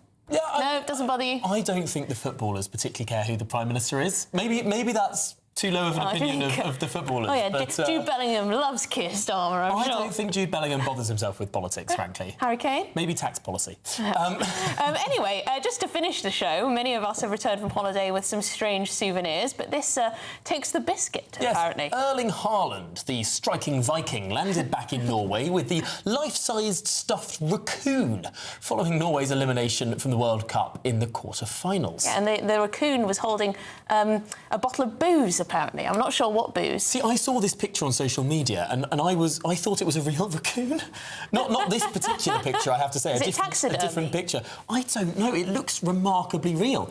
And I thought he was genuinely just, like, he had a raccoon that he picked up. Yeah, that's taxidermy, isn't it? I think it might be. I mean, what an interest. When you have millions and millions and millions of pounds due to your glittering career in international football... Yeah, nice bag, I suppose looks expensive. When you're the man who has everything, why not buy a stuffed raccoon? Anyway, what's the weirdest thing you've brought back from a trip? I don't think I've brought back particularly weird things from a trip. I have had things taken off me in airports. When I was a small child, not long after 9/11, I had an action man who had a little rubber sword. It was only about 2 inches long. Anyway, the sword was taken off my action man because everyone was losing their mind. Catastrophic. Anyway, it's Martin Daubney up next. Never recovered from that.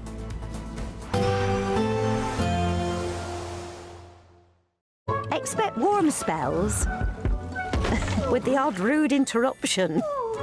Box Boilers sponsors the weather on GB News.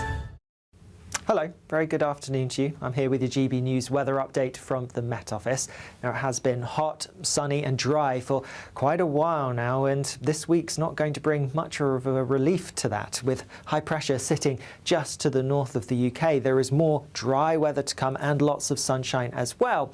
There has been a fair amount of cloud around North Sea coastal parts through today, and actually through the end of the day and overnight, that low cloud in the northeast is going to spread further west and southwestwards, like it did last night. Western and southern parts will stay with the clear skies, and for most of us it is going to be another warm night. Temperatures holding up in the mid to high teens Celsius for many, but perhaps across some parts of Scotland we could see temperatures just about dropping into single digits, so a bit fresher, a bit more comfortable perhaps. Many of you would agree. First thing tomorrow morning, it's a bit of a cloudy start across the Northern Isles and down the eastern coastal parts of Scotland. Central and western areas having a much sunnier start here.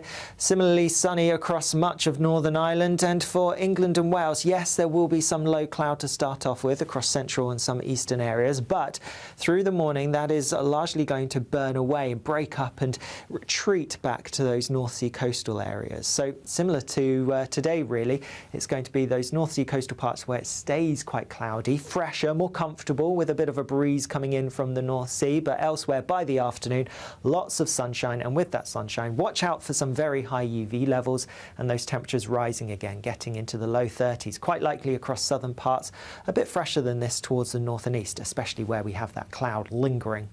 Through the end of the day, similar to today really, staying sunny for many places, but starting to see that low cloud pushing in again into more inland areas overnight and into Thursday.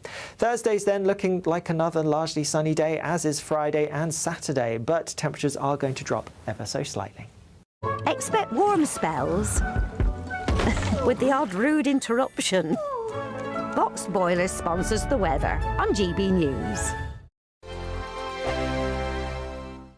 We're celebrating a golden summer with a terrific two-part Great British giveaway. First, you could win a sensational £60,000 in tax-free cash. And that's not all, as you'll also win our most precious prize to date, a fine gold bar worth over £5,000. For a chance to win, text GOLD to 63225. One entry costs £2.50 plus one standard network rate message. Or text BONUS to 63225. 5 entries cost £5 plus one standard network rate message. Go to gbnews.com/win. Entry start at £2.50. Call 0903 686 3232. Calls cost £2.50 plus your network access charge. Or post your name and number to GB22 PO Box 8690 Derby DE1 9TT. UK only. Entrance must be 18 or over. Lines close at 4 p.m. on the 21st of August. This is a network giveaway. Entries will be pulled. Please check the closing time if listening or watching on demand. Good luck.